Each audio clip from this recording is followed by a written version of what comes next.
What's going on? What's going on, my film fam? Welcome to another episode of Let the Film Speak. I am one of your hosts, Chop. Here, my main man, Willie Jack. Willie Jack, how you feeling today, brother? Hey, it's Victory Wednesday, man. So I'm doing all right. Yeah, I ain't got no place on Victory Wednesday, man. All right. Hey, it is Victory Wednesday for you, man. But guess what it is for me, man? I'm feeling good, man, because your boy made up some ground, dog. I'm making up a little Oh bit of yeah. ground, Willie Jack. You know what I'm saying? Catching you boys slipping. You know what I'm saying? Y'all better. All I'm gonna say is y'all better stay on your A game. You know, or your boy gonna come and snatch it from you, man. As we stand right now, before we started this week 15 slate of games, man, your boy was sitting 9 games behind, but now I'm only 6. Willie is still in the lead right now, sitting at 136. Right behind Willie is Jarrell at 133, and I'm right behind him at 130. So, hey, man, I I'm ain't not. heard nothing you said after Willie still sitting on top. Oh, I ain't okay. heard nothing else after that. Well, I'm glad you feel good about this, sir. I'm glad you feel good about it, man. But yeah, that's where we at, man. That's the standings as of right now, man. We about to get into the show, man. We got a great show for y'all tonight, man. But before we jump into that, we got house rules. House rules, man. Like, share, and subscribe. Just that simple, man. It's just like wiping your feet off when you walk in the door or taking your shoes off at the door. However you want to do it, whatever your way is at your crib, man. That's how we do it, man. Become the newest member of the film fam. Me and Willie got room for you, man. We got you. We got plenty to drink, plenty of food, so we got that for you. Also, I need y'all to ring that notification bell, man. Ring that notification bell. How else are you going to find out what me and Willie Jack got going on? What's the latest, when we got something coming up. We need to know all of that information, man. So we guarantee to have a spot, laid out for you. Willie Jack, playoffs are around the corner, man. So with playoffs around the corner, one thing I am going to show y'all tonight as we wrap up tonight, man, we're going to go into a little bit of that playoff picture, show y'all what it looks like, talk about some of the teams that's in the hunt and so on and so forth. But, without further ado, it's time for us to jump into the first game, Willie Jack. So, first game on the docket today, man, we got to talk about your pick. You know what I'm saying? One of the few that you did get right. You know what I'm saying? You had Dallas going to Jacksonville to take on the Jaguars, man. And Jacksonville came away with the W, man. 40-34. Willie Jack, tell me what you're feeling about this one, man. Man, it was the same thing I was talking about on Sunday, man. Good Trevor. You know what I'm saying? When good Trevor's on the field, man, Doug Peterson and that offense, man, they can get it done. And that's exactly what we had, man. 27 for 42, 318 yards, 4 touchdowns, only one interception. Big day as well for Travis Etienne on the ground as well. Really, like I said, stepping in and doing what he's supposed to do, man, since they got rid of James Robinson, sent him to the Jets to disappear. 19 for 103 on the ground there. Zay Jones. And, I feel like I had mentioned when good Trevor's cooking, guys like Zay Jones and Christian Kirk and Evan Ingram come back from the dead and show out. And then Zay Jones, man, 6 for 109 and 3 touchdowns there as well. And so, but no, man, very entertaining game, very fun game. I love some meat on the bone on the Cowboy side, but shout out to the Jaguars, man, getting that game, getting into overtime, and then of course Rashawn Jenkins with his second interception of the day. It was not, in fairness, yeah, that second one, the one in overtime, it was off the hands of, I want to say maybe Noah Brown interception. He returns it all the way back to the crib, and they get the dub in OT. But yeah, I'm telling you. Yeah. Good Trevor when good Trevor is pulling the trigger and calling the plays, man. The Doug Peterson could definitely get things clicking and get things moving and shaking over there for that offense and that team, and that's exactly what they did, man. 40 ball, upsetting Dallas, man, in overtime. Yeah, I felt good about that one going in. I did. You felt good. Okay. Well, rightfully as you should have. You know what I'm saying? You definitely called that one, man. Great game by you, Willie Jack. But I'm going to say this, man. Dallas started this game off. They couldn't have started off better, man. You know what I'm saying? Most of the things they wanted to do on offense, they were able to do. And the defense was getting after Trevor Lawrence early in this game. And I started to think, I was like, okay, now we're starting to see a little bit of that old Trevor Lawrence. But hold on. Wait. There's more. I don't know if y'all know where that's from, but I'm going to see it to you anyway. With a little bit over 5 minutes left in the third quarter, man, Dallas had a 27-10 lead, and then it all started to fall apart. It was a TD drive by Jacksonville, then an interception by Dak Prescott on an overthrow that led to another TD. And before the third quarter is even over, remember I just told you, it was a little bit over 5 minutes left. It was about 5 minutes and maybe 20 seconds or something like that, roughly around there. Don't mark my words, but 5 minutes or something. By the end, before the third quarter was over, it was a 27-24 ball game. Jacksonville's right back in it. Now it's a whole new ball game. Momentum is going. Jacksonville they feeling good now because they just got not only put together a good drive on a good throw by Trevor Lawrence, but then we just got this interception too. Oh man, we sitting pretty. And it's a 27-24 ball game. Oh yeah, this is a whole new Jacksonville team from that point of the game to the rest of the game. You know what I'm saying? So you knew it was going to come down to, all right, who's going to make the play? And these are the type of games, Willie Jack, and I know you can attest to this. These are the type of games and the reasons why QBs get paid, man. You know what I'm saying? Your defense won't be able to win every game for you. And Dallas defense didn't win it for them in this particular game. They tried. You know, they got a key turnover late, but you know what I'm saying? It's still, you're talking about 40 points in an entire game. You know, so it's which quarterback is going to show up and make that play. You know what I'm saying? One of them got a pretend guy, and the other team got a guy that's on his way up. He's like, hey, man, I'm getting tired of messing around. I'm trying to enter myself in this conversation. You know what I'm saying? And he played like that. He played like a guy. You know what I'm saying? You play like a guy that went out and wanted to come get it, man. Wanted to come get it. He did that. And yeah, Jacksonville. Hey man, I ain't gonna lie, man. You went a little hard on Dak, man. You going all the way to Dak's pretend? I don't think he's pretend. I just think he's just not tier one. He's premium tier 2. He's just not tier 1. And that's the reason why I call it pretend. You know what I'm saying? Because it's not his fault. I'm not saying he's pretending. I'm saying that through all the contract negotiations and all that type of stuff, whatever they went through, you know what I'm saying, and how they want to use Dak. You know what I'm saying? How we say this is Dak's offense. No, this ain't Dak offense, man. You know what I'm saying? Dak is not the captain of this ship. He's a passenger. You know what I'm saying? He's a passenger on this ship. You know what I'm saying? So that's kind of where I am with it, man. It is what it is, man. It is what it is with the Jack. No, I got you. Like I said, man, that's just a little. That's still just a little strong. Man, real deal STL Sports slid to the building, man. What's the word, man? What's going on? Appreciate the love. For sure. On to the next one, Willie Jack. We got Detroit going to New York to take on the Jets, man. And hey, I'm glad I went with Detroit in this one, man. Detroit comes away with the W, 20-17. And Detroit continues that hot streak, man. But this time, it wasn't the offense, man. It wasn't the offense putting up 30 points. You know, like we say they do week in and week out. It wasn't them. It was the defense and the special teams that sealed the deal, man. The Detroit Lions only had one offensive touchdown this entire game. You know what I'm saying? And they won this game off a couple sacks and a missed 58-yard field goal in that final drive. You know what I'm saying? That kept the Jets from getting into those situations. Okay? But I'm going to say this. The Detroit Jets, not the Detroit Jets. Who am I talking about?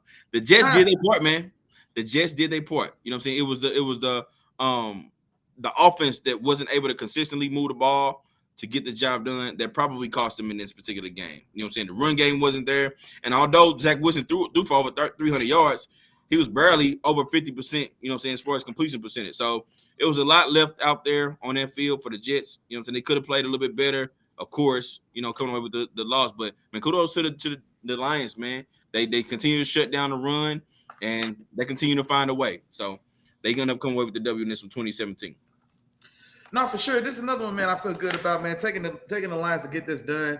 Honestly, I did think the Lions will find a way to – well, I was hoping they'd find a way to score a little more. But if you score one more than the other guy, you scored enough. So I don't want to, get too bogged down in that. Because like I said, that Jets defense definitely is talented.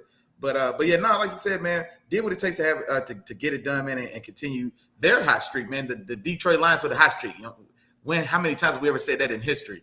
And so they keep that going. One quick thing I did want to shout out, man. I want to shout out James Houston, man. One more time, man. Jackson State University's very own, man. HBCU alum James Houston from that first season with Prime went down there. Had another sack in this game, man. I think that's something like 4 sacks in 5 games now for rookie James Houston, man, out of HBCU Jackson State. And so definitely want to shout him out, man, for man. Getting in there, getting to the big stage, man, and doing his thing, man, and showing he belongs. Also, Romeo Okwara on the Lions as well. He had 2 sacks, so I should shout him out as well. But no, yeah. Other than that, man, Zach Wilson, his first time back, goes for 300 yards and a loss. But yeah, no, the Lions are still hot, man, still keeping it going. So I love to see it. Gotcha. On to the next one, Willie Jack. We got Philadelphia. They go to Chicago to take on the Chicago Bears, man, and the Eagles come away with this W, man. They win this one 25-20. Willie Jack, what's your take on this one, man? Hold on. Man, I was answering you and you threw me the game. You said the Eagles. Okay, Eagles and Bears. Eagles and Bears, you just threw me? Yeah, Eagles and Bears. Okay, Eagles and Bears. Okay, my fault. Yeah, so now this is a game, man. I didn't expect it to be as close as it was, man. 25-20 is a 5.1 score game, honestly. And I expected to see what we got from Chicago as far as and I think it's one of the things I was talking about on Sunday is I definitely expect to see a couple splash and exciting plays from Justin Fields. You know what I mean? So he's primetime TV, man. When you tune into any game and he's on the field, you expect to see probably two plays, man, that make you go, man, that is just scary. You know what I mean? And so and he didn't disappoint. What the numbers are what they are: 14 for 21, 152 with 2 touchdowns, no picks, 15 for 95 on the ground rushing. He had a 40-yard run, man. That was probably one of the more impressive. He shakes off or ducks under and pulls around a guy who's trying to pull him down, escapes and takes off for a good 40 yards or so. And so, yeah, it's always something. It's always worth tuning in when he's on the field. On the other side, man, Justin Fields, 22 for 37, 315 in the air, no touchdown passes, but did throw 2 interceptions in this game. But also got busy and picked up his slack on the run game as well. 17 for 61, 3 touchdowns. And so in the battle of young, explosive, dynamic pass and run option quarterbacks, well, Jalen Hurts being a much more proficient passer, but outdoed him on the ground today. Like I said, I'll take the guy with 60 yards and 3 touchdowns over the guy with 95 yards and no touchdowns. That's just the way it's gonna go. Still big game in the air for AJ Brown, 9 for 181. Devontae got busy, 5 for 126. That defense for the Philly really getting after the quarterback. 6 total sacks as a team, 2 apiece for Hargrave, Hassan Riddick, and the other guy, Josh Sweat. Each of those guys had 2 sacks apiece as well. And so, like I said, that defense, man, still getting after it. And yeah, did what you got to do, man. At this point of the season for Philly, man, everybody knows what's going on. We got to maintain and secure, confirm the number 1 seed. I think it's still because Minnesota's still winning as well. So that number 1 seed is still not solidified or in play. And so all these games definitely still matter for Philly as you get down the stretch. To secure and lock in that number 1 seed as you really head to the playoffs. Gotcha. And for me, man, it was Justin Fields and the Bears. They couldn't get out of their way in this game, their own way. You know what I'm saying? And for Fields, man, it's as much as I like Justin Fields, and y'all know I talk about Pro Bowl Justin Fields and all that stuff, right? Fields still has a lot of room to grow mentally to improve as a QB. You know what I'm saying? He still has bad pocket awareness. He's late with balls. You know what I'm saying? But he's extremely athletic and strong as a runner. You know what I'm saying? And those are the things that jump off the screen, you know, at people. Like when you see him do all these different things, make these crazy runs. It was one run, he almost scored a touchdown. He had stepped out right at like the 7-yard line or something like that. But he made like 4 or 5 people miss, spent on the sideline, broke a couple tackles in the backfield. Like it was a crazy run, but it's like it's certain plays that and fundamentals that you should have as a basic quarterback or just the basic fundamentals that he just misses. You know what I'm saying? And he was a part of the reason they had those 6 sacks. He'll sit back there and he doesn't have that feel. You know what I'm saying? The feel of like, all right, pressure's coming. I need to do something with the ball. I need to either get it out of my hands or I need to go ahead and get out of here, you know what I'm saying, and extend the play. More so like what a little bit of Jalen Hurts has. You know what I'm saying? It's a reason why Jalen Hurts is not one of the highest sack QBs in the league, and Justin Fields is. They both can scramble, so you look at those numbers, and it's baffling, but Hurts has a better feel for the pocket, you know what I'm saying, than Justin Fields does. Now, of course, he's young. He still has room to grow, but those are very important aspects, and that was part of the reason why they kind of gave up this game. You know what I'm saying? This was a 17-13 game going into the 4th quarter. You know what I'm saying? And they had opportunities, and Hurts threw 2 early interceptions. Miles Sanders had a crucial fumble. Like, they were giving the Bears so many different chances, and the Bears just couldn't take advantage of those. You know what I'm saying? So I think that played a big role in why, you know, they lost this game. You know what I'm saying? And it like I said, all of that didn't matter because the Bears, like I said, they just couldn't get out of their own way, man. So Philly, you get them that many chances. They want, like I said, they're the best team in the league. They're gonna take advantage of those chances, and they're gonna come away and do what they just did, and it's gonna win the ball game. So that's just what happened. That's just what happened. So for sure. On to the next one, Willie Jack. You replied already. Okay, cool. So on to the next one, Willie Jack. let's go to New Orleans, man. Let's go to New Orleans, where Atlanta came to visit, man, in a divisional matchup where, believe it or not, both of these teams are still in playoff contention, man. And New Orleans comes away with this W, man, 21-18. 21-18. And New Orleans started off strong in this game, man, and controlled a lot of this game. Earlier in this game, you can see why Ritter wasn't in the starting lineup. You know what I'm saying? I don't know if Black is in here or not. You know what I'm saying? We could talk about it a little bit, but you can see why he wasn't in the lineup. You know what I'm saying? He still looked he didn't light up the stat category. He didn't even I don't even think he eclipsed 100 yards passing in this game. You know what I'm saying? He was a little too antsy. You know, at the moment he even had a glimpse or thought the pocket was going to break down, he was trying to get out of there. You know what I'm saying? He was quick to run, and I think part of that reason was the reason why it resulted in 4 sacks. You know what I'm saying? I seen a clean pocket in a few different plays, and he was trying to get out of there. You know what I'm saying? So New Orleans defense smothered Atlanta offense and prevented them from doing what they wanted to do. The mistakes of New Orleans gave Atlanta a chance, and they did. They coming down, you know, with a little bit over 2 minutes left or 3 minutes left in the game. Ritter had a chance to put together a game-winning drive, but a crucial fumble by King. Well, not King, I was going to say King and Drake, but Drake London ended up stalling that drive and giving New Orleans the time that they need, or the ball back, and giving them the ability to close that game out, and they did what they did, man. So shout out to New Orleans. Now New Orleans is a game back. New Orleans, Atlanta, and Carolina are all a game back from Tampa Bay in this division. This division is awful, man. It's got to be the worst division in the NFL right now. No, it's a lot of ugly ball over there, man. And the issue is, well, for everyone, honestly, except Tampa Bay, the issue is you don't have nobody at the top pulling the trigger.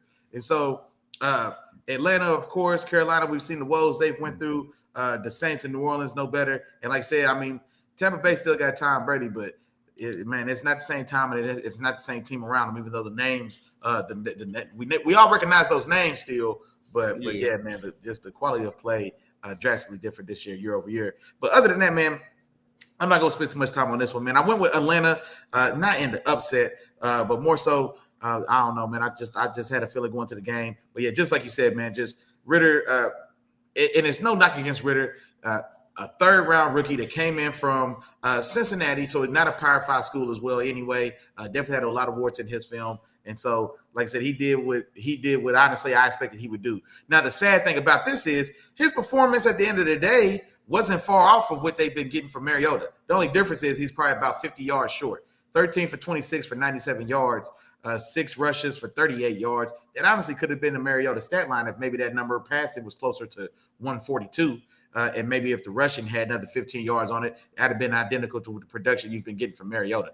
And so just wanted to put that context out there. Algier had a monster down the ground, 17 for 139 and a touchdown. And so, like I said, man, Atlanta definitely had their chances. But in the end, man, New Orleans holds on and wins the game. For sure. On to the next one, Willie Jack. We got Pittsburgh.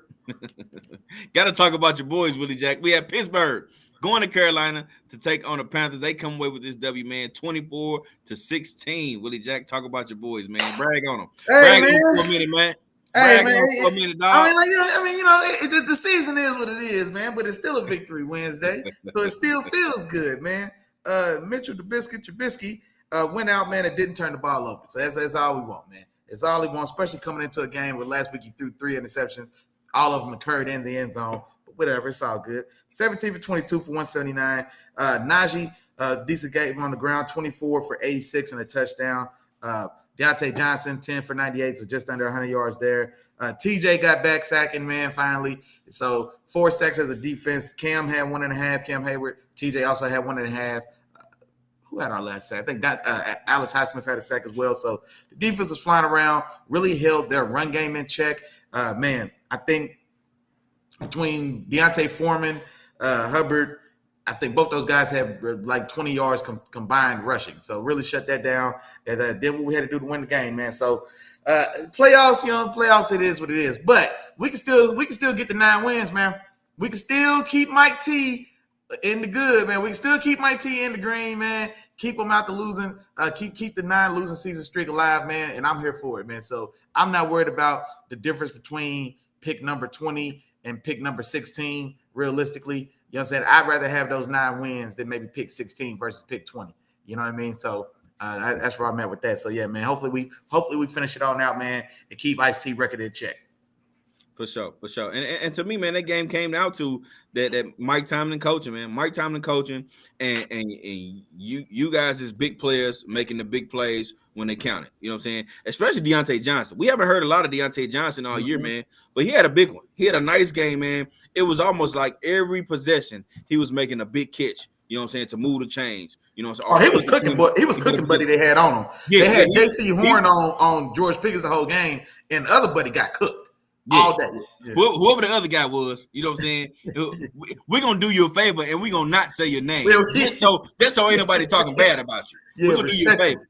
Because boy, it was cooking film out. It was coaching film out there, boy. Some of them routes, boy. It was a recipe book out there for them boy. For sure.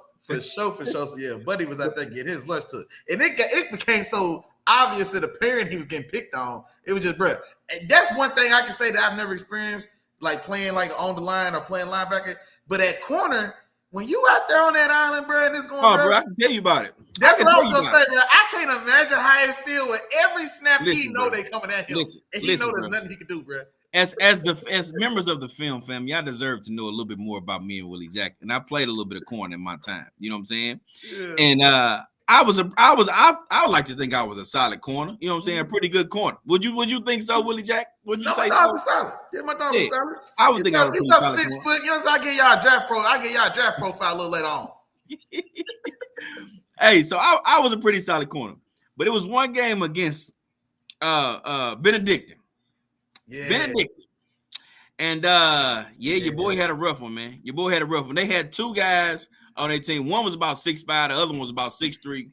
And yeah, it was just a rough one for your boy, man. You know what I'm saying? I'm talking about, hey, your boy got bombs over Baghdad, dog. Your boy got bombs over Baghdad, but it was a rough game for your boy, man. And hey, I know how it is. You on that island, and it's like, hey, they got one off, they got a couple catches off. I think we got something cooking over here. Man, let's go with him. And you over there by yourself. Hey, it's a mental game. And you got to get out there, get out your head, bro, and you got to get back into it, and you got to get back to your technique. Hey, but I ain't doing that game. And neither the buddy, boy. I'm trying to tell you, bro. It was a rough one for him, boy. Yeah, it was a rough one for him. It was a rough one for your boy, but we ain't gonna keep talking about that too long, man. We're gonna keep it pushing, man. Pittsburgh, like I said, ended up winning that game, man. They big guys, or they name guys, you know, took over and won this game, man, and did the thing. It's Deontay Johnson. That's the guy I wanted to shout out specifically in that one. Yeah. On to the next one, Willie Jack. We had Kansas City going to Houston to take on the Texans, and Kansas City won this game 30-24. And I'm gonna go ahead and shout out Isaiah Holmes. I don't know if he's in here today, man, but shout out Isaiah Holmes.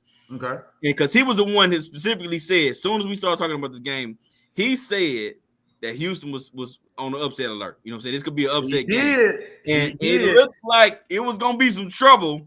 You know what I'm saying? And it did. This game went down to the wire. This game went all the way down to the wire, and it took the game went a touchdown. You know what I'm saying? It took, if I'm not mistaken, overtime, right, Willie Jack? Yeah, overtime, yeah. It took overtime for Kansas City to actually come away with this W, man, but they did. You know, it's a hard-fought game, and what Houston did in this game is they made KC do the whole 9 yards, do the whole 100, man. You know what I'm saying? It wasn't no big plays, or they said we wasn't giving up that.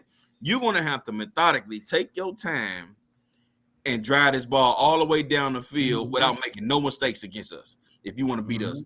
And then on top of that, if you were able to do that, we coming at you. You know what I'm saying? I know we've been talking about Houston wanting that first overall pick, but by no means have they been trying to lose these games these last 3 weeks. Not these last 2-3 weeks. Yeah, bruh, they've been in all these games, and they've been giving teams fits. You know what I'm saying? And that's what they were trying to do. They came up, they put the first points up on the board and said, hey, KC, I don't know what you thought, but it ain't sweet over here. It ain't sweet over here. Yeah. So that's why you would see a stat line from Patrick Mahomes that's 36 for 41. You know what I'm saying?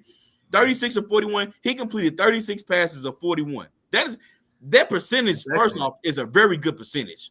You know what I'm saying? I don't know. It's more than 75%. It's a little over 75%. Yeah, he bought at 80% with that pass. You know what I'm saying? So you look at that percentage alone, that's a great percentage. But to only have 300 yards, and I know when you say only 300 yards, you know what I'm saying, they don't sound 336, right. Yes. But off of 36 completions, though, you know what I'm saying, on a Patrick Mahomes day, he's liable to have about 400 yards, maybe close to 500 on 36 completions. You know what I'm saying? But they made him dink, dunk, dink, and dunk, dink, and dunk. That's why you see a guy like Jerick McKinnon have the type of game that he had. You know what I'm saying? Which he had a solid day on the ground, but he caught 7-8 passes for 70 yards. You know what I'm saying? And he was a crucial part in the reason why they were able to win this game and actually scored the game with the TD, man. So Houston is out there battling teams, man, and they making them get it the hard way. You know what I'm saying? You ain't coming in here and getting no easy, tubs, wide open cats, 40 yards down the field. Nah, I ain't even getting into that. You got to work to get this if you're going to beat us. And that's what they was able to do. But I think this is a recipe that only good teams will be able to accomplish in that way. You know what I'm saying? Only good teams will be able to do that. And KC is a good team. They came in, did their thing, and they come away with the W, man, in overtime by a great performance by not only Pat P, man, but Jerick McKinnon as well. Jerick McKinnon showed up, and he was real big in this game. No, for sure. And just like you said, man, Houston definitely made Kansas City earn it all the way up and down the field. It was the perfect example of if you ever hear a coach say bend but don't break, that's exactly kind of what was going on. For sure. Like Kansas City had to go out there and earn every single yard up and down the field. And just like just like my dog was saying, man, we saw what that got him, man, got it to overtime and a chance to really steal one away from a supremely more talented Kansas City team, as we know. Solid day in the run game for both, man. Want to shout out Pacheco. He had mentioned 15 for 86 on the ground. McKinney, like you said, the big day, 10 for 52 on the ground, 8 for 70 in the air. And he did have the game-winning rushing touchdown in overtime. Got out for like 25, 26 yards to put the game away in OT and secure that win. So I wanted to shout him out specifically. Travis Kelce, 10 for 105. And then here's the point as well that I wanted to mention before we get out of this one. Kansas City missed the extra point at halftime. And so going into halftime, they missed an extra point. So they're going down 1 point, 14-13 at halftime. Now in the next quarter, I think they score a touchdown, they go for 2 and pick up the point. And so I guess it ends up, washing out in the end, so to say. But just want to mention that as well. Gotcha. All right, Willie Jack. On to the next one, man. We had Arizona go to Denver to take on the Broncos. Broncos come away with this W, man, 24-15. Willie Jack, talk to me about this one, man. The Denver Broncos scored 24 points. Man, and I'll tell you, and then this is points. Bro, and this is one, man, I listened to a little bit of my heart instead of my head, man. I went ahead with Arizona. I thought Arizona would perform better with Colt McCoy pulling the trigger than the Dolphins. You know what you should have did, bro? Would. I'm going to tell you what you should have did. You should have just hollered at your boy. Your boy was right here telling you what was going to happen. You know what I'm saying? I was on the line letting you know that they was going to score a few points this game. You know what I'm saying? Yeah. And see, I feel like I let you get to me a little bit and go with this game. I can't remember exactly, but I feel like I let you get me up there. No, I know what game I let me get to you on, because I know. Yeah. I'm gonna talk to you about that. Don't worry about it. We'll get to it. Because I do remember sitting there defending D-Hop against Surtain or something. But anyway, man. You told us D-Hop was going for 2 touchdowns and about 120. That's what you told us. Yeah, I think I don't know what you was on that day. I thought Colt McCoy was good. I mean, well, Colt McCoy to some fairness, man, he looked pretty good, man, when he came in and spelled for college. Yeah, he's one of the better backup QBs. Yeah, he had been looking pretty good. And so I'm thinking, okay, if he can still get things going, D-Hop has been out here on a mission, man, since he's coming back from the suspension. But 13 for 21 for 78 yards and an interception for Colt McCoy. D-Hop 7 catches, 60 yards. Trace McSorley got some run in this one, 7 for 15 for 95 yards and 2 interceptions. And so rough day all the way out for Arizona in the offense.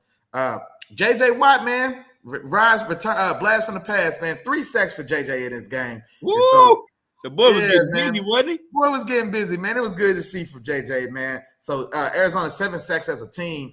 3 of those, like I said, coming from big man J.J. in the middle. On the other side, Ripien, 21 for 26, 197, 1 touchdown, 1 pick. Latavius Murray, very big day, 24 for 130 and a touchdown. Justice Simmons, 2 interceptions in this game as well. And then lastly, man, I want to shout out a guy from the Broncos, Deshaun Williams, defensive tackle for the Broncos. Huge day for him. I imagine was got to be a career day. 2.5 sacks on the day for you. So congratulations. Shout out to you, sir. For sure. Willie Jack. And you pretty much shout out everybody, man. But Patrick Surtain, man, two games in a row with a pick, man. And it makes me wonder, man, how is this all pro situation gonna plan out? Cause we got a few corners out there balling, man. We got a few out there balling, few making a name for themselves, rookie years. You know what I'm talking about. You know what I'm saying? Not everybody know what we talking about, but there's some guys out there, man. It's some guys. I'm not gonna lie, man. This is gonna be one where it's gonna be to see how they break apart the first and the second team. Because I think all four guys are gonna be like deserving or have an argument. So I was curious to see who's gonna get first, who gets second, or how that splits. Or assuming there's going to be enough votes to get second place votes, I would think so. Man. I think there's definitely three guys that are going to get all pro votes, and I think it wouldn't be surprised if there's a fourth guy. So it could be a full first and second team. But man, yeah, curious to see how that shakes out for sure. For sure. But on to a little bit more into the game, man. It's not too many times you see and I'm not going to be too long because these are two non-playoff teams, but it's not too many times you see a quarterback get sacked 7 times and still come away with the L. You know what I'm saying? Quarterbacks will remember getting sacked so many times and still coming away with the W. It's only a couple I remember. Well, I remember Brett Rippin, or you call him Brett Ripien. Brett Ripien. We're gonna call him that. That's what we're gonna ride. We're gonna ride with Ripien. Brett Ripien, he's one of them because he just happened, 7 sacks. And Joe Burrow, 10 sacks in a playoff against Tennessee. And he said 10 sacks. That's it. That's all y'all got. That's only a couple quarterbacks I've seen do that. But they really relied on the running game a lot in this game, man. Latavius Murray, I think you mentioned the stats, man. 130 yards and a touchdown, man. They rolled that horse, man, along a journeyman, I guess you can say. You know what I'm saying? And Latavius Murray, man, he's the guy that's been hanging around.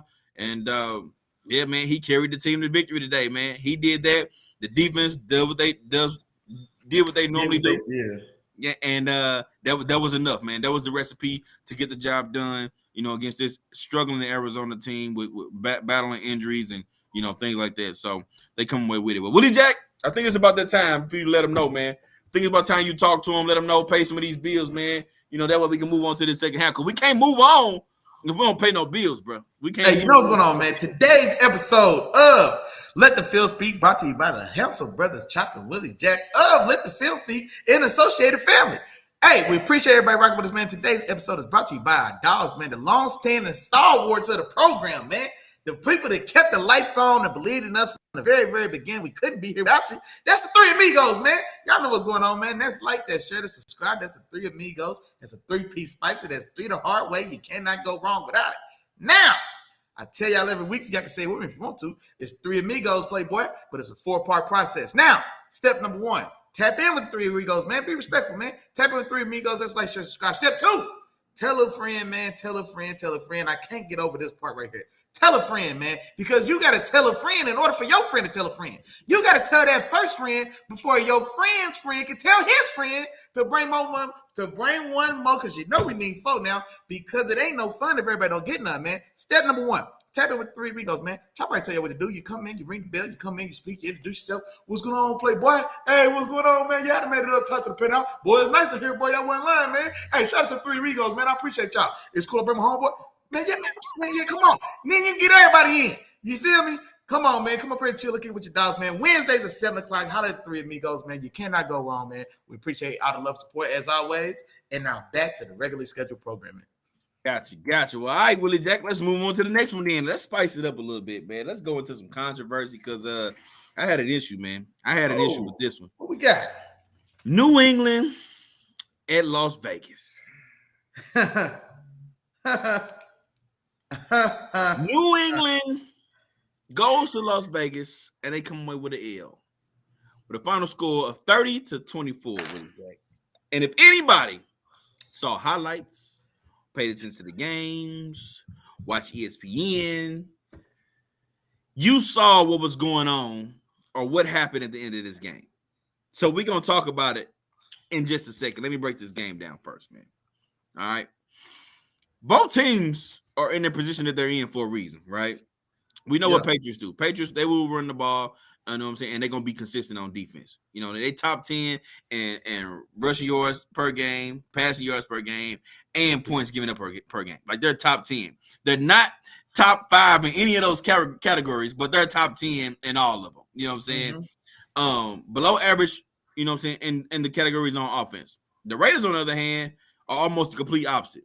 You know what I'm saying? The offense is what their strong suit is, and the defense is where they struggle. You know what I'm saying? And you saw a lot of that in this game, and you saw kind of go back and forth. Sees that the Raiders have on offense. You know what I'm saying? You saw, some of the breakdowns that the Patriots have. You know what I'm saying? So Raiders go ahead early, man. Patriots come back and they go up 24-17, right?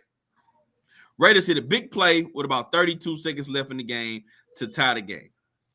All right. It's about 32 seconds left. 32. It's a tie ball game. Everybody know the situation here, man. It's a tie ball game with 32 seconds left. Patriots got the ball. They trying to get into field goal range, but then it comes down to where they get the ball. They Ramondre Stevenson. Yeah. He goes on a big game, and he tosses the ball back. I don't know if that triggered Jacoby Myers to say, you know what? Oh, he pitched the ball back. Maybe we are in a panic position. And he tries to throw the ball back almost across the field. But guess who's waiting for it, Willie Jack? Chandler Jones. I was about to say, it wasn't a Patriot. He then goes, and Mac Jones is sitting right there. Mac Jones falls on his back. I don't even know if y'all seen him, the attempt to tackle. It wasn't much of an attempt. Yeah, man. I mean, Chandler Jones maybe gave him like a little baby stiff arm, but boy, he tumbled. Yeah, and it was exactly that, Willie Jack. It was a baby stiff arm. He had a little baby stiff arm. He crumbled. It was a baby stiff arm, and he commenced to run to the end zone. I'm talking about one of the most awful, horrendous, terrible, ridiculous plays that you would ever see. You know what I'm saying? And that you would ever see in a game. It's a tie ball game. What you doing? Yeah. Well, and this is the thing for me. They lost this game in the most unlikely way that you expect a Bill Belichick coached Patriots team to lose. Not only, like I said, you give up a lead, you lose a lead with 30 seconds left in the game. Then you get the ball, and then like you lose in this way. So everybody remembers it's odes to that old highlight from Boston College. The band is on the field. That play. Like, I can't remember who they was playing now. That Boston College game. This when the band was on the field. Yeah, like that's the call. Like the band is on the field. Oh God! Because no. I'm lying to you. That was just a Hail Mary play for Dirk Flutie. There's another play. Well, there's been a few. Let's say like the miracle in the whatever the case where the Jets had to come back where there was 3 or 4 laterals. No, not the Jets. The Tennessee Titans had a game like that, I believe. It doesn't matter. But you laterally back and forth across the field a couple times. We've seen it a couple times in history across college and the NFL. And then somehow, somewhere, somebody breaks loose. You get a little wedge, an unofficial wedge in front of some guy, and then you return the ball up the field. So this is what the Patriots are going for. Of course, that doesn't go to plan. Jacoby Myers throws an excellent dime pass to Chandler Jones, who catches it and runs right over Mac Jones. Poor little bird chest man on his way to the end zone to see the Patriots lose that game in the final seconds. A game that was most likely going to go to overtime. And of course, in overtime, that's anybody's game. And so definitely a terrible, ugly way to see Bill Belichick and his team lose. And like I say, there's 1,000 ways a Belichick team could have lost or they could have lost this game.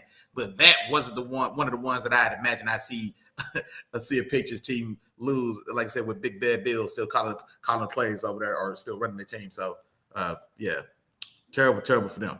Yeah, and that's a terrible way to lose. Terrible way to lose. As a coach, you are pissed, man. You pissed. Yeah, man.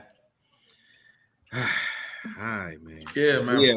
All that to say, man, the Raiders end up coming away with this W, man, and they win this one 30-24. So that's just what happened in the game. On to the next one, man. Let's get away from this game, Willie Jack. We had Tennessee going to Los Angeles to take on the Chargers, and the Chargers come away with that W, man, 17-14. Willie Jack, what's your take on this one, man? Man, hard-fought, low-scoring game, man. And so I think we both had we had the Chargers winning this game. Right. But I imagine that they would win this game by pulling away offensively and not from it to kind of stay down there right there in the mud and win a close, scrappy, hard-fought victory. So 17-14. Justin Herbert for 28 for 42, 313 yards, no touchdowns, but 2 interceptions. Eckler got in the end zone, rushing 12 for 58. And then on the other side, Tannehill, 15 for 22, 165 and a pick.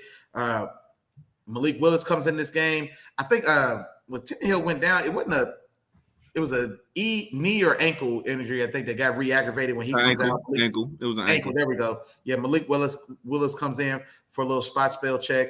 Goes 3 for 4 in that time. Derrick Henry successful in this game as well. 21 for 104 and a touchdown. Another 4 catches and 60 yards in the air as well. And so if the score was 17-14, I say the score was 17-14, Derrick Henry went for over 100 yards and scored a touchdown. You imagine Tennessee's on the winning side of that game because that's their recipe to win. Yeah. But like I said, they weren't. They were on the losing side of that. And so, yeah, shout out to the Chargers. Man, gutting it out, getting a nice, hard-fought, scrappy win. And like I said, staying alive in their own playoff hunt. They're still, as far as I know, right, they're still – they are. They're still firmly in that wild card. Who you talking about? The Chargers. They are in a spot right now. They have there we go. Yeah. Okay, yep. So still firmly in the mix over there for that wild card seeding. And like I said, I think those spots are still movable as well. Like you can still improve position. I think the Dolphins most likely are probably going to lock up. No, because the Jets just lost again. So the Dolphins are probably going to.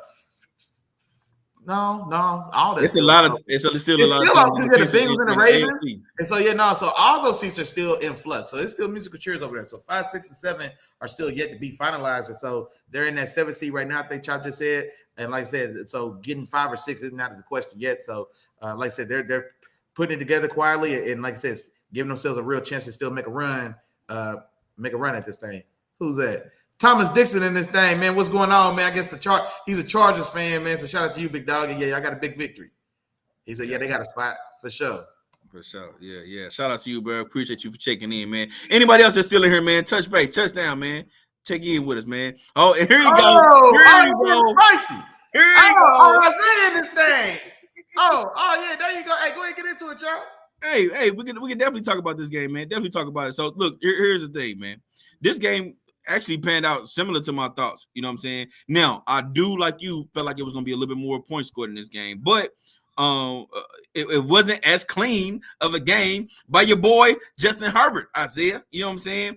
He was routinely hitting Allen throughout this game. You know what I'm saying? Hitting him time after time, first down after first down. You know what I'm saying? That connection is real. That's his guy. That's his go-to. You know what I'm saying? And you've seen a few more of those throws. And we see those every game. The Justin Herbert throws, the wild throws. You see those on a throw where he's running, scrambling to his right, a pass down the field to Mike Williams. You know what I'm saying? You see those type of throws each and every game.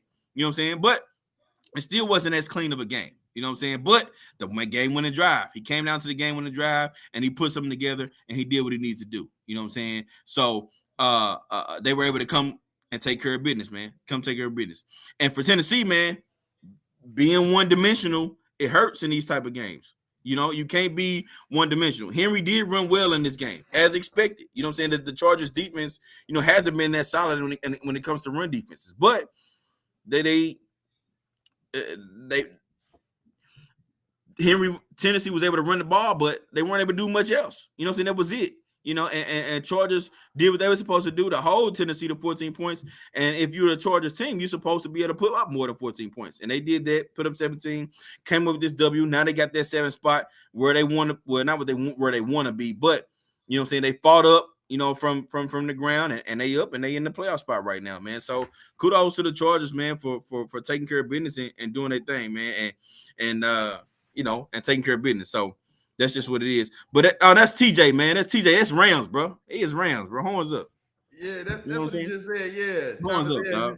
Okay, so TJ, what's going on with you, big dog? He said he was talking about what we said, my boys. Now he's losing me there. If he's talking about the Rams, no, he's talking about us. He was just talking about us. He was just talking about okay. I got you. That's film, fam, dog. He in here with his ball. Sure, but now I want to make sure we was answering this question right. Or you know what I'm saying? Responding to this comment right for sure. You good. But yeah, that's just what it is, man. He said keep the same.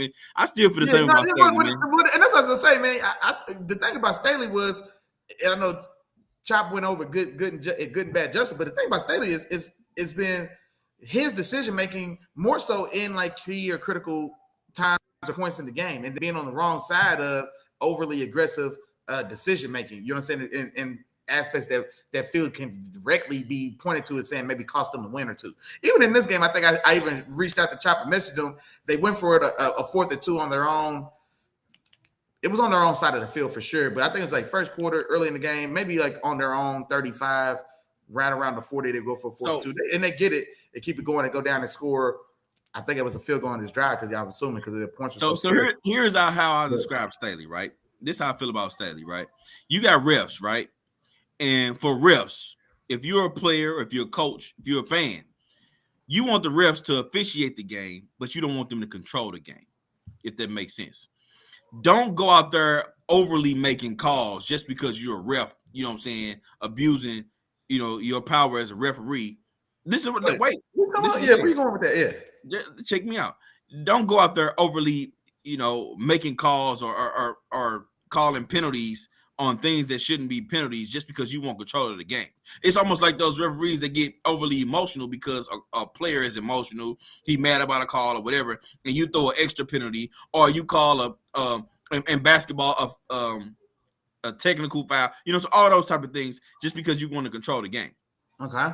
And for Brandon Staley, it's like he wants to have that much type of control over a game as far as him having the control of it versus letting the players do their thing, if that makes sense. It's like you don't have to have that much of an imprint on the game. You know what I'm saying? Versus trying to do too much and you overly having control over, trying to overly have control of this game, and you sabotage it. Cuz, hold on. Go ahead, talk to me. Where does the referee calls come into this example? Because I'm trying to line it up. I'm saying there's a difference. I'm saying there's a difference between just officiating the game the way it's supposed to be officiated, but then having too much control over a game where it's like, all right, come on, bro, you ain't even letting us play. You get what I'm saying? Like, let us play, but and just officiate the game. I got to be making sense to somebody. TJ, you in here? I got to be making sense. You talking about the coach though, bro? Right. It's a comparison. You holler at me. Yes, holler at me after the show's clear. Yes, I'm trying to follow you. No, because they need to understand too. If you don't understand, that means it's somebody out here that don't understand. All right, look. We ain't got to spend a whole bunch of time on it, but it's right. We're going to give you 30 seconds to try to clean this up, man, because we ain't going to get bogged down in this one, but come on with it.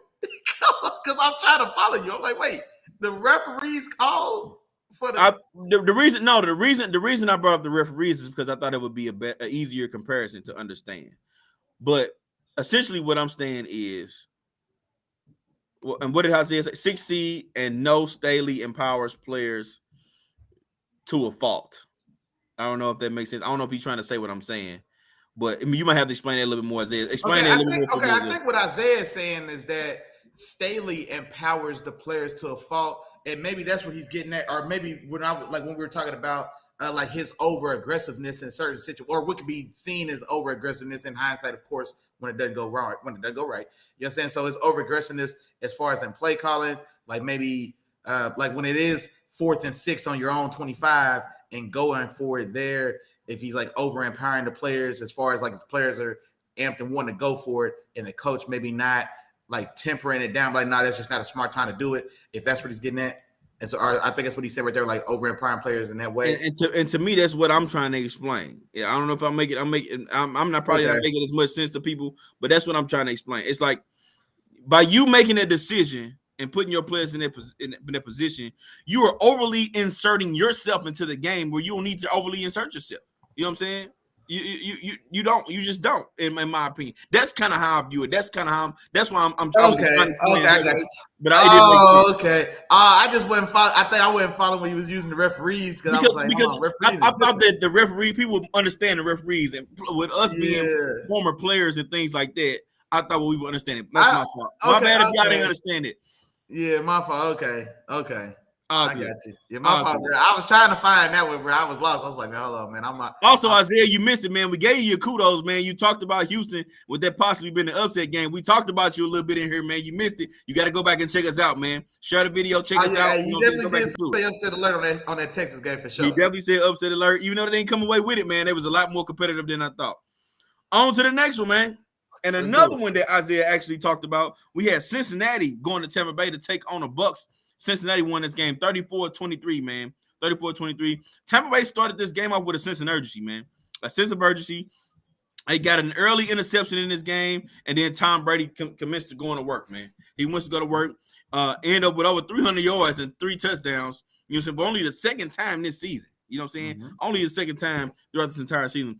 Finally got it going with Mike Evans again. You know what I'm saying? They had something going in that first half. And at halftime, they were up 17-3. But then what? What happens then? In the second half, Tampa Bay turned into a different team, man. I don't know what was going on with them in that second half, because the first half they looked like their previous championship team or that playoff team that we've seen the previous 2 years. But the second half, they look like the team that's been playing all year long. You know what I'm saying? These were their drives, Willie Jack. I'm gonna read these off to you, bro. These were their drives starting in the second half. A failed fake punt, which gave Cincinnati great field position, interception, Tom Brady fumble, Fournette fumble, and another interception. Bro, you can't do that. You cannot do that. That's 4 possessions in a row. God, that screams. No, that's 5. That's 5 of them. A fake punt, interception, Brady fumble, Fournette fumble, and an interception. Bro, you cannot have those drives back to back to back and not expect to lose that game. That's like, matter of fact, that's like the game started off with Minnesota and Indianapolis. When Minnesota had those back-to-back drives where they was stalling or fumbling or interception, throwing interception, all those different things, even in a game like Indianapolis can put up 33 points. You do that against Cincinnati, saying a recipe for disaster. And of course, Joe Beasley and his weapons, they got it going and they secured that victory, man. They secured that victory and they took care of business. So Cincinnati come away with that W, man. No, exactly right, man. Just like you said, I thought that Joe was going to go out there and put on a show. That's one of the things I talked about, man. Likely Joe Burrow's likely last matchup against Tom Brady, or with Tom being on the other side. So I did expect him to have a big day. The yardage not so much there, only 200 yards, but did throw 4 touchdowns in the game, 4 touchdowns to 1 interception. Jamar Chase 7 for 60 and a touchdown. Boyd and Higgins each get a touchdown as well. So all their name guys showed up to the party. And yeah, just like you said, man, when you Tampa Bay, you can't 5 concurrent drives as well. Like this wasn't back to back, Willie. Yeah, like this wasn't like spaced out. It's 5 drives in the row in which you just turned over the ball to a Cincinnati Bengals offense that was warming up the more this game went on. And so you just can't have it. And bro couldn't throw for 250 yards because he ain't had it for to go. He was consistently field was short from the other team's 30. The fields was so short. Exactly. I only could get 30 yards, but oh well. Exactly right. And so, man. So definitely, man. In a day, look at this. The Patriots lose the way they did on some type of BS cross-field lateral play, and then Tom Brady leads 5 turnover on downs, concurrent drives, and their loss as well. So, man, look at that. Yeah. Oh, that's one more thing shout out, man. Shout out Russell Gage for the Bucks. Big day for him. 2 touchdowns in that game in the losing effort, man. So he was on the other side of Tua. He received 2 of Tom's 3 touchdown passes yesterday. So shout out to him, man. 2 touchdown day. Gotcha. All right, buddy Jack. And this next one, I'm gonna turn it over to you, dog. I'm gonna let you talk about it. I'm gonna let you put yourself out your misery. You know what I'm saying? Well, not quite. I ain't gonna let you put yourself out your misery. Come on with it. Yeah. I know you ain't gonna like talking about it, but we got the New York Giants, baby. They go to Washington to take on the Commanders. The New York Giants win this game 20-12. Willie Jack, what's up, man? Talk to me, bro. Okay, man. So, this game. No, you know what? This is what I wanted to. Now the Giants do pull off this game, man. Daniel Jones, 21 for 32, 160, no touchdown, no picks, 10 for 35 on the ground. Saquon, 8 for 37, or 18 carries, 87 yards on the ground, 33 yards receiving in the air, etc. They get a dub. Now, a highlight I did want to show out, man. Kayvon Thibodeau was all over this game. He was all over the field defensively for the Giants, man. He did get a sack, but I feel like he was just everywhere, or he was present or at the ball or in a key down or a key stop. He was in the mix. You know what I mean? So definitely was an impressive game for him, man, or one of the more impressive games that I've actually tuned in and watched him play this season, the rookie out of Oregon. So wanted to shout him out. On the other side, Heineke, 17 for 29, 249 and a touchdown. Brian Robinson, 12 for 89 on the ground. Dotson, the rookie out of Penn State, big day for him. 4 for 105 and a touchdown. Scary Terry, 6 for 70. Now, all that said, the game. Hold on, Willie Jack. Before I let you go, I do want to say, because you mentioned those names, Dotson and Scary Terry and all those guys. Yeah. Washington has some good young talent, man. They got some great young talent. And I'm just anxious to see what this team does, you know, as far as the changes they make in the offseason and stuff like that, man. Because I want to see what they look like. Because I do like their talent, man, and those young guys. So I want to see that. Go ahead, but my bad, Willie Jack. Go ahead. No, you good. And Isaiah Holmes coming in strong now. Kayvon is the best player from this draft. Ooh, the stats aren't there yet. Slow start. Hey, Wasn't man, starting when he came in. It's a guy over there. It's a guy over there. His number is 1, and he's playing New York. I was about to say, he ain't even the best rookie from New York, boy. What you talking about, man? He got something to say about that, brother. Yeah, he said in 5 years he'll be the best in his class. I mean, man, that's a tough projection to make, man. I mean, man, 5 years. Looking at the edge rushers in this class now, so he'd have to knock from their spot guys like Nick Bosa, who's still stepping into his own right now. We're stepping in, you know what I mean? You still got TJ still there. You still got Myles Garrett. You got Michael Parsons in that same division. So he said in the draft, though. He talking about in the draft. So let's not expand it. Yeah, I'm so sorry. Yeah. He said in the draft. But all I'm saying is it's a guy over there in New York with a number 1 on his back. Yeah, but okay, yeah. So from this draft for sure, yeah, Sauce Gardner, who's likely going to be an All-Pro this year. So he's going to be a lot of ground to make up. You still got Hutchinson in Detroit's got around 7 sacks this year. Like I said, man, Trayvon Walker still got time to get going as well. So that's still it's still a lot of players. And also in Isaiah's defense, he did say in 5 years. So we'll see. We'll see. Yeah. 5 years. Yeah, but this is exactly this is the type of stuff that got him drafted where it was. And this is a guy that we forget. He was considered the number 1 guy coming into this draft off his sophomore campaign. For sure. So it was almost a situation like Jadeveon Clowney, where Jadeveon Clowney was the number 1 pick from midway through his sophomore year. That junior year was just he was there so he wouldn't get fined. And so Kayvon Thibodeau had that type of kind of swag or pull because he was looked at as the number 1 guy going into this season, and then this season, of course, ended up being looked at as a little bit of a disappointment. But no, man. So the talent's never been a question for him, and now he's definitely coming along. And so yeah, here in 5 years, bro, you could be on to something there, man. We'll stay tuned. But no, this game itself, it is what it is. Ugly ball all the way around. The pass interference call in the end zone. That the no call for pass interference in the end zone that should have put the ball on the 1 yard line for the Washington football team. I don't understand how that call egregious. There's not a word strong enough. They could have been PI called on that one play 3 times. There was 3 separate pass interferences on this one rep, and none of them got called. Cause none of them. The one he grabbed or had a hand around the guy's shoulder or neck before he regained a grip on him and hugged him from the back as the ball arrived. Terrible call there. But say all that to say, New York does find a way to win this game. Like I said, so now they have 8 wins. They still won't reach 10 wins. Is what's sad about it. With all this said, they still won't reach 10 wins, and they still not guaranteed to crack 900, to crack 500. That 9th win ain't locked in. They still very well may finish below 500, but they definitely ain't getting the 10 wins. So yeah, y'all have been heard that. I see. Hold on now. Let's talk about it. You gotta be named like the Phil speak. The Phil show Sauce been holding his ass off and being saved by an elite front 7. I feel like I think we got to answer this one because he put let the film speak in it. So I feel like Isaiah trying to come for us. Playboy. That's what I feel like right now. Playboy. First off, man, and I'm not gonna say that he's not holding because I'm not gonna say much like any elite offensive tackle, any elite corner is holding. You know what I'm saying? Elite tackles and elite corners, there's gonna be contact, there's gonna be holding, there's gonna be pinching, there's gonna be shoving, etc. But I'm not gonna believe you're not gonna tell me that Sauce Walker. Shout out to the Houston legend, rookie Sauce Gardner. Rookie Sauce Gardner for the no-name Jets when they were no-name Jets when they got here. Now we got a little respect on their name because we've seen how this season played out.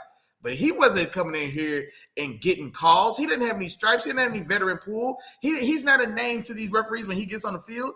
He's not gonna get a 9 call over a guy like Stephon Diggs, bro. He's not getting 9 called on any of these guys that he's matched up against. You know what I'm saying? And so he's not getting man. If you're saying there's no substance to his game, and that the man, nah, man, that's a weak argument, Okay, bro. and so, That just can't stand up. here's That's a my weak thing. argument, man. You got to come for something better than that.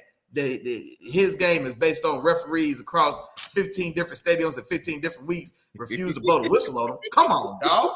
The boy ain't had a touchdown scored on him in 3 years. He carried over with this. Started in Cincinnati in college. Now, Cincinnati, it is what it is. He was at Cincinnati, it wasn't Alabama, it wasn't LSU. But when the boy don't let up a touchdown his last 2 years of college to get to the NFL and be 15 weeks in, and he still ain't did the same thing, bro. I think that's more of an established history of dominance than it is referees carrying that boy's torch. I'm gonna say this. Detroit, they just played Detroit. Jared Goff ain't throw at him one time that entire game. Not one. I believe it. I didn't look at if that doesn't scream, I believe it. If that doesn't scream respect, I don't know what does. Not one time did he throw at Sauce. This is what it is, bro. The boy balling, man. You gotta get to him. The boy balling. You know what I'm saying? And I get it. You came for him. You know what I'm saying? And it is what it is, man. He said he's blatantly getting away with murder. Hey, come on, man. And he said him and Pat Surtain. I know what this is about. Don't worry about it, Willie Jack. I know what this is about. Come on, dog. We had a come. Now tell me who's the top corner in the league. Then who is that guy? And he's gonna say Jalen Ramsey, because I remember we had this conversation. I know he's gonna say Jalen Ramsey. Hold on. He said, and the Bengals scored on PFF is just ran by idiots that don't understand coverage and what a blown coverage looks like.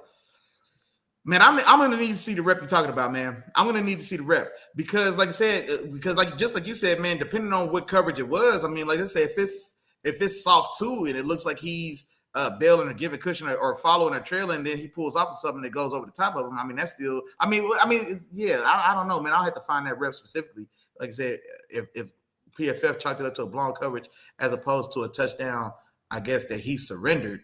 I mean, I got to find that rep. I don't know if it ring a bell to you off the top of your head, Chop. You know the play he's talking about? No, it don't ring a bell. I mean, I'm not gonna sit up and say he's lying, but because I've seen plays where it's been looked at and people say it's something else, and because I know football, I watched it, and I'm like, oh no, that's not on him. Well, and it's fair to say that because honestly, the year that PFF told y'all that DeAndre Hopkins didn't drop a pass that game, I had seen stats that said he dropped 3 passes that year. You know what I'm saying? But PFF stats. PFF at one time had him with 1 drop on the year, and they went back and corrected it to no drops. And so PFF, I mean, now to take for that what you will. Now I haven't really seen the PFF advanced metrics or numbers on him, so I'm not using that as my basis for how I feel about his level of play. You know what I'm saying? But let's say even if you're right, and there was a touchdown scored against them in that Bengals game. Let's say if we give that to the Bengals player, whoever scored it. Doesn't change the price of tea in China. Doesn't change the price of gas in California. Doesn't matter at all. The boy's still balling. It's not. There's not 2 guys better than him in the league right now. 15 weeks in, there's not 2 playing better than him right now. He just mentioned 2 guys. He said Diggs and Pat. Those will be his 2 guys. I'm not mad at that. No, you know what? I'm not mad at that. Threw Slay in there too. No, I'm not gonna go Slay. Slay started hot, but he definitely tempered down, and he's not playing bad, but he's not playing better at this point though. But I'm glad you said Diggs because that's a guy that I've been kind of pining for this season, but I haven't really said it like I want to see kind of for one how it plays out. But Diggs would be the guy that I was thinking of. And so if you told me Diggs, Surtain, and Sauce to me are the 3 best corners in the league right now, I think Slay is in there to round out that top 5. I think Jalen Ramsey's still in there as well to probably round out that top 5 or 6. But those would be the 3 guys for me. And honestly, if I was going to give my 1 and 2 spot, then I would go Sauce and Surtain. But I think no. I would probably. Man, I don't know you. I'm not ready to call it. Diggs, Sauce, and Surtain. Slay's in that mix. Jalen's in that mix. Boy, Wooten in that mix. Yeah, he's in that mix as well. And look, here he is right on time. Wooten is better than Sauce. Come on, man. Because he has more interceptions? Because I'm trying to follow why you feel that way. I don't know. He's not in phase. He's not in pocket. He's not as man. No. Well, anyway, let me go into this game. 2 better corners than Sauce Gardner in the league right now. I'm convinced. I'm with you on that, Willie Jack. I'm with you on that. Let me go into this game a little bit, man. So going back to the New York Giants at Washington game, with Giants winning this game 20-12. This was Well, first off, me or you was right, Willie Jack. I call this a performer of the week type game for my boy Saquon. You said he wasn't going 70 for 75. He didn't do either. He went in between. He went in between what me and you both were talking about, but overall in this game, and I'm gonna get to Saquon in a second, man. But it was a physical game, defensive game, and Giants got out early with a defensive touchdown and a TD by Barkley. You know what I'm saying? But other than and the reason why they were able to win this game is because the Washington Commanders weren't able to put together anything consistently to come away with the W in this one. You know what I'm saying? And like I said, they do got some young weapons. I do like Brian Robinson. I do like Jahan Dotson. I do like Scary Terry and all those different guys. And they got another receiver over there too that they got from North Carolina last year. They drafted. You know what I'm saying? That's a solid deep threat. You probably know his name off the top. But like I said, Saquon didn't have it in this game, but he did play a crucial role with 6 minutes left in the fourth quarter on the Giants' last drive. And this is honestly, and that's my dog, but for literally, this is where you see the special in Saquon, because started with 6 minutes left in the drive in the fourth quarter. They need to run clock. The first run for 12 yards. Second run for 14 yards. Third run for 15 yards. The next run, a fake to Barkley and a pull, and Jones runs for about 10 yards to get another first down. They run that clock all the way down to under 2 minutes, kick a field goal to go up 8 points, which forces Washington to have to put together a last-minute drive. Now, granted, they were able to drive the field a little bit, but you know what I'm saying, you had controversy come in and things like that, but they made it as tough as possible on their Washington team to try to close out their game. And I wish I had those runs pulled up because I want to show them to you, because some of the moves that he made on that last drive, run out the run, was crazy. You know what I'm saying? So that's kind of where this game kind of fell. And yeah, like you said, Washington was able to hold on to it. Now they got 3 more weeks, and I need 2 more wins. New York. I don't know which one you would see me. Y'all gonna get them from, but I need them. Vikings, the Eagles, and hey, Vikings beatable, man. Right now, Vikings are beatable right now because they playing. Hey, they playing some suspect ball, man. They beatable right now. No, they definitely been beatable. I don't know if they beatable by y'all, but they definitely. No, don't say y'all. Don't say y'all. Don't say y'all. Don't say y'all, because I'm not Miles. I'm not Miles. Okay. If you in here, shout out to Miles, man. Shout out to my dog. Hey, shout out to our dog. So that's where we go with that, man. Real quick, man. Last thing before we move on, man. It was talking to Isaiah, and he was talking about why he feels Wooten is better than Sauce. He said because he's playing or balling without having a front seven. I guess he's saying that the overall team dynamic is more beneficial on the Jets versus the Seahawks. And now that can be argued that the Jets defense is going to be, I guess, considered a more talented and a stronger defense. But also, you can't just give all that credit to their front seven, because how much better is their front seven now that Sauce is there?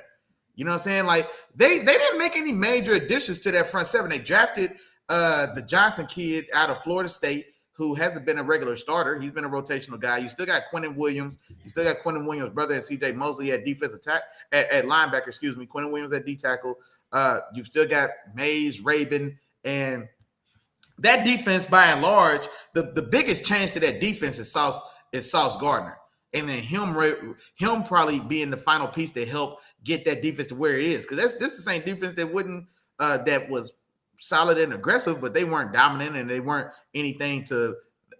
what they are right now. And so as much credit as you want to take away from Sauce to credit to the front seven for his success, I think if anything that is equal or opposite, or if anything, I think maybe he did more to raise the level of everyone else, because how much better now is Quentin Williams as a pass rushing defensive tackle now with a guy like Sauce on the back end. Quentin Williams is having a breakout excellent year. Now, he was a guy that was a top 3 player coming to the draft when he came out of Alabama. That's how I felt about him. And so, not to say the talent wasn't there, but we hadn't seen the stat production. We hadn't seen the elite level production that we're seeing right now. And I think that could be directly attributed to the play they're getting on the back end. And that back end play is directly attributed to a rookie cornerback from Cincinnati named Sauce Gardner. So, no, there ain't no other way about that, bro. Not at all. Not at all. Hell no. Hell no. And quiet as kept, y'all lucky J.C. Horn got injured last year, because boy balling now. And y'all lucky he ain't got no momentum to carry from last year, I could be talking about him right now. And he, you know what I'm saying? Because boy locking stuff up over now as well. Got his hand on 3 interceptions on it and went home with one of them just 2 weeks ago.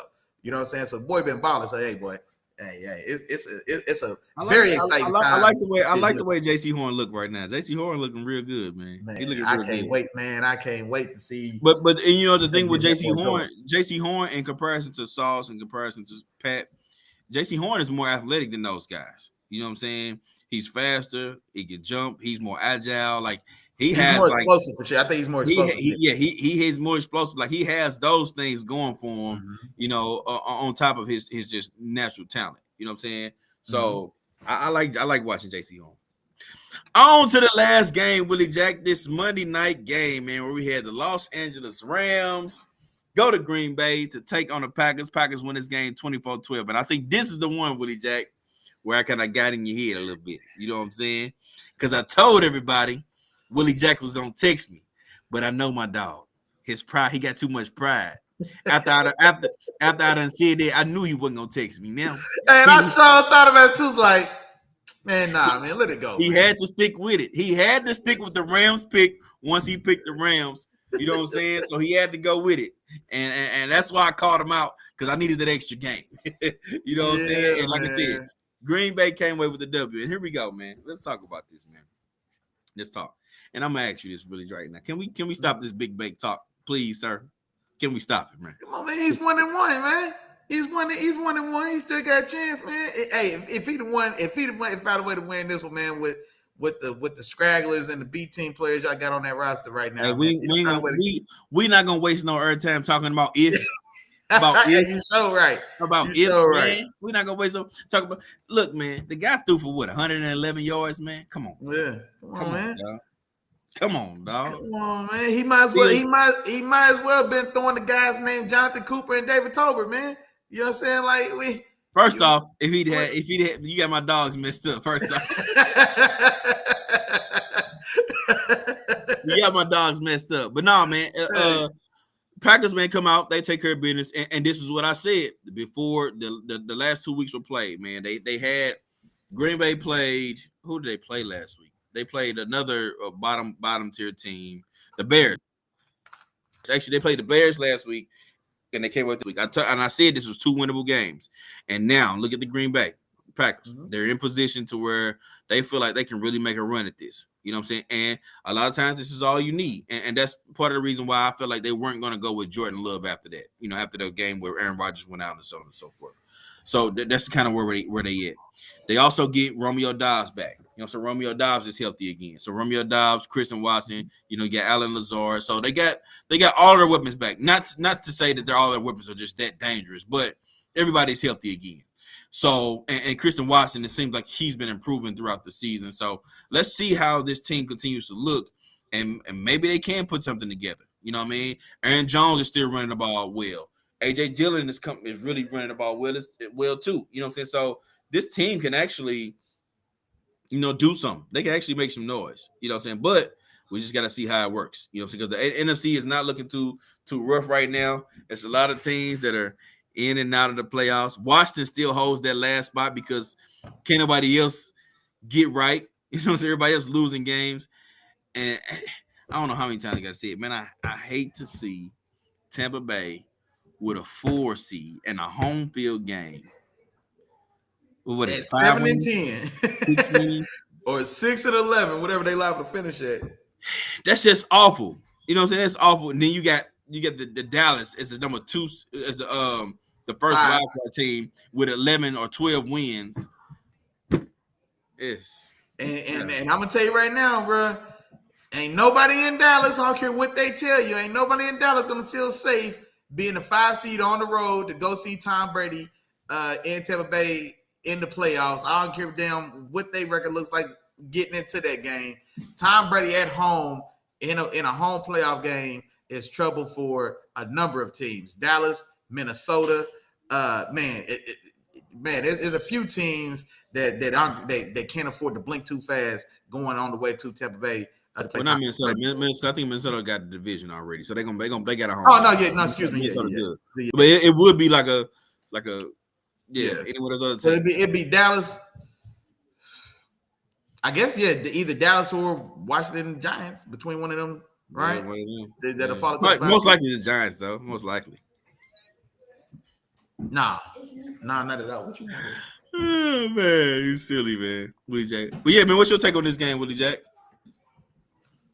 Yeah. So, like you said, man, it's an ugly time of the year for the Rams, man. There's no real,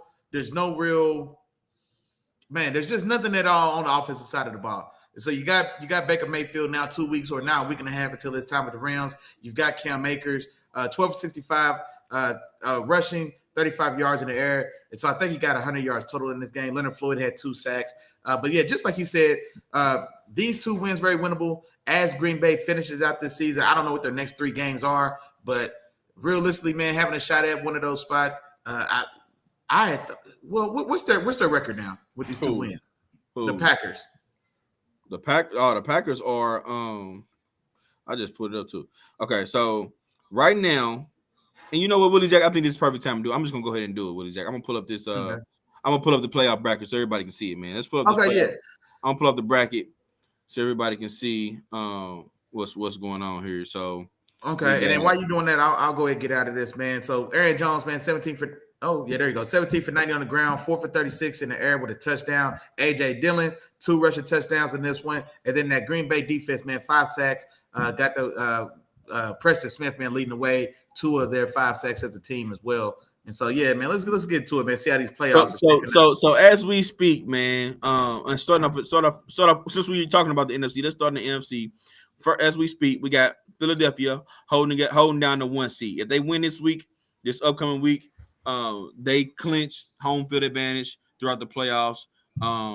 And they're let me see where. Yeah, they clinch home field advantage and they clinch the division. You know what I'm saying? They already got a playoff spot, but they clinch home field advantage in a division. Okay. Then you got the number 2 seed with Minnesota. You know what I'm saying? They are holding that position down. You got the 3 with 49ers, 4 Tampa Bay, and then there are your 3 wild card teams. 5 seed Dallas, Giants are in 6, and then 7 seed we got Washington. Okay. In the AFC, we got Buffalo sitting up top. You know what I'm saying? Still battling, trying to hold down that number 1 seed. Right behind them is the Chiefs. Bengals still could get their position. But those are pretty much the three teams in contention for that number 1 overall seed. Then you got Tennessee still leading their division, a game above Jacksonville right now. And then those 3 playoff teams include Baltimore sitting at 9-5. That's crazy. You've been watching Baltimore all year. It don't seem like they 9-5, but you got Baltimore at 9-5, the Chargers 8-6, and Miami sitting at 8-6 as well. So these are all the teams who have clinched playoff spots. So Buffalo's clinched the playoff spot in the AFC. The Kansas City Chiefs have clinched their division. You know what I'm saying? And that's pretty much it in the AFC. That's it. Anybody else can be knocked off. So that AFC is really, really competitive. Those guys can be out of the playoffs. Only 2 teams clinched a playoff spot is Buffalo and Kansas City. You know what I'm saying? So that's where that is. And NFC, go ahead. I'm sorry. Go ahead. I know. So I was going to say, so basically in the AFC, the question is whether or not the Jets can, I guess, make a run. Make a run at that 7th seed against Miami in the division. And so maybe there's a chance that I'm assuming maybe there's a chance mathematically for them to still get that 7th seed from Miami. But other than that, man, I imagine those are probably the teams that we'll have to finish this thing out. Yeah, so it's pretty competitive in the AFC, but certain teams only have, limited chances. So, for example, I don't think the Jacksonville Jaguars have a chance to get a wild card spot. The only chance they got to make in the playoffs essentially would be getting that division. You know what I'm saying? Mm-hmm. Sitting at the record that they have, and right now they're sitting at well, they only 1 game back. They just 1 game back of Tennessee. Right, they 1 game back of Tennessee. But what I'm saying is, you got Miami, the Chargers, and Baltimore who are playing, and I don't know if they're gonna give up one of those wild card spots. And then on top of that, you still got the Jets competing. No, I'm saying they got a chance to win that division for Tennessee. It looks like if they win, that's what I'm saying. That's their chance of getting in the playoffs. I think they got a better chance of winning that division than they do have getting the wild card spot. Okay, for sure, yeah. So that's where we at with that. In the NFC, the teams that have clinched so far are the Philadelphia Eagles, they clinched the playoff spot. Dallas Cowboys clinched the playoff spot. Minnesota Vikings have clinched their division. You know what I'm saying? And the 49ers have clinched their division. So those are all the teams. You know what I'm saying? So essentially, it's only in the NFC. Let me see, 1, 2, 3, 4. It's only 3 spots left in the NFC. You know what I'm saying? Teams are fighting for those last 3 spots.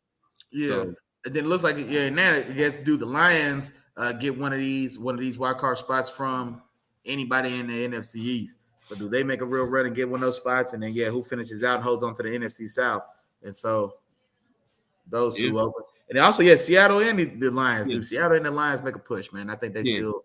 So Seattle and the Lions, those are Seattle Lions. Those are the potential wild card teams to take one of those spots away from somebody in the NFC East. And then, like you said, that NFC South division, just the division as a whole, is wide open. So, yeah, for sure. We'll see how that goes. But all right, right now, if you had to call it, man, who gets those? Who finishes out those wild cards, or who finished out those seedings? Anybody? Do you think it stays status quo on one side or the other, or both, or who do you see kind of gets in, and who would you say right now if you had to bet going into these last? I think Detroit gets that final wild card spot from Washington, man. I think that's the one change in the NFC. I think everything else pretty much stays the same. Actually, no. I don't think that's how it does. 2 changes. Detroit gets the final spot in the wild card in NFC, and New Orleans wins the NFC South. Oh, those are my 2 changes in the NFC. Okay, that's how I think that. If it's in it, and I don't know the final 3 games for any of these teams, so I'll tell you what I'm pulling for. I do want Detroit to get one of those spots, and I also want Seattle to get one of those spots. I want Detroit and Seattle to knock off the football team and the Giants. That'd be lovely for me. And then on the AFC side, Jacksonville to find a way to win that division from Tennessee. See them get that 4 seed, and then. In the wild card, AFC. Hold on, I haven't shrunk my screen. Let me see. Who in the AFC can get in here and make a little noise for me, man? I think other than Jacksonville, man, maybe getting that division from Tennessee. The Jets, maybe the Jets get in the mix. But honestly, I do want to see Miami in the playoffs. You know what, man? What's the Jets record? I'm looking on here, 7-7. So they 1 game out from that 6th seed or that 7th seed. I'd like to see the Jets get in. So I'd like to see the Jets get in. I'd love to see Baltimore fall out, matter of fact. Baltimore fall out, man, the Jets get in, man. That'd make my day. I don't know realistically if they catch them at 9 wins, but I think the Jets can get you know what? The Jets swap spots, swap a seat at the table from those Chargers. Yeah. Gotcha. So I got an NFC. Jacksonville wins their division. Tennessee falls out of playoff contention. Yeah, I think everything else. I think Baltimore falls, but they fall to the 7th seed. I'll give the 5th seed to the Chargers. Chargers taking that. They're gonna get to the 5th seed, and Miami moves up to the 6th seed.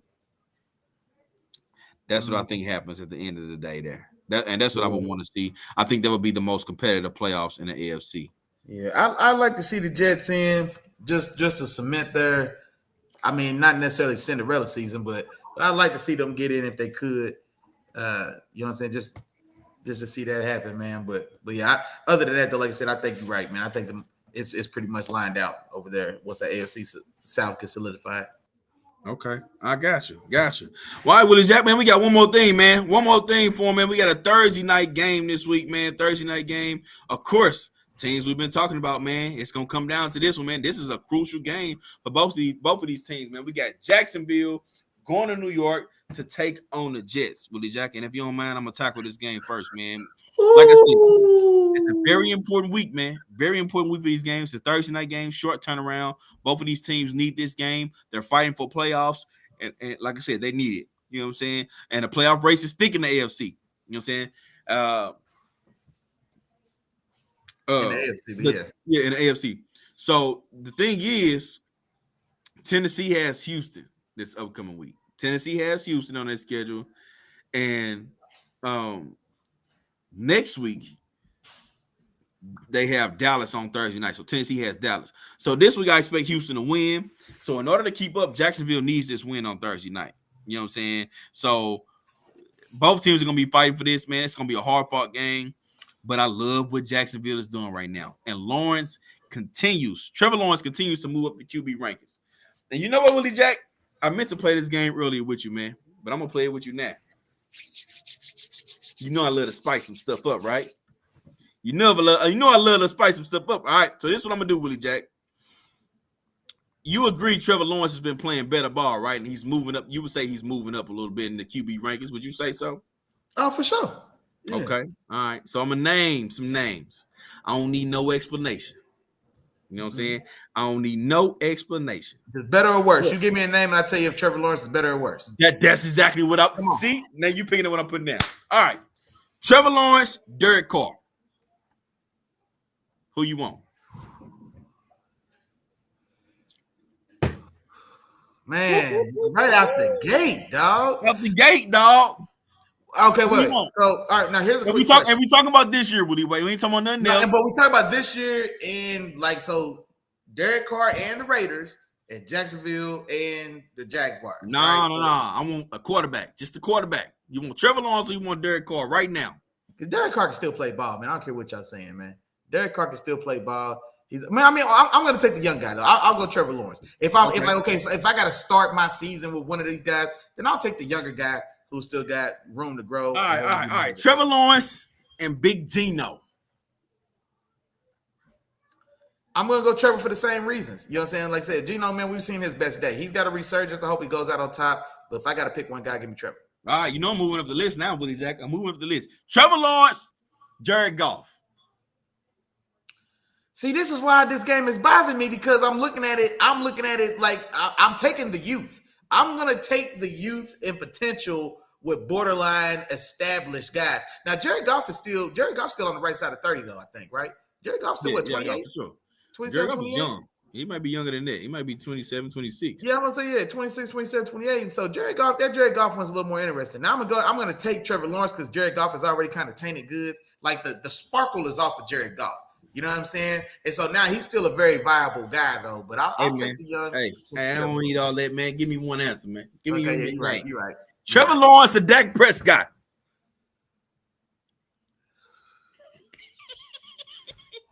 That's what I'm talking about, baby. That's what I'm talking about. I'm going to take Dak Prescott here. Okay. And I'm going to explain why. I think this is probably the closest comparison between these two guys as far as like level of play, high side and low side, because the knock against both these guys, I would say, is when they try to do a little too much. And then when they try to do a little too much, they tend to turn the ball over. But when they do take advantage of like what's presented, take advantage of the pieces around them or the scheme in place, then they can still both light you up. We just seen Trevor Lawrence throw for 300 and have 3 touchdowns in the game. And we've seen Dak be productive as well. But I do think that sometimes they can step outside of themselves. So I'll go Dak here because Dak is still young enough. He's been in more big time ball as well. You know what I mean? It's like he has been in the big stage, in the big moments. He hasn't necessarily came through, but that experience is still valuable, and he's still young enough that I'll go Dak right there. This was good though, man. I got one more. Oh, okay, yeah, come on with it. Last one. Trevor Lawrence, Kirk Cousins. What's up?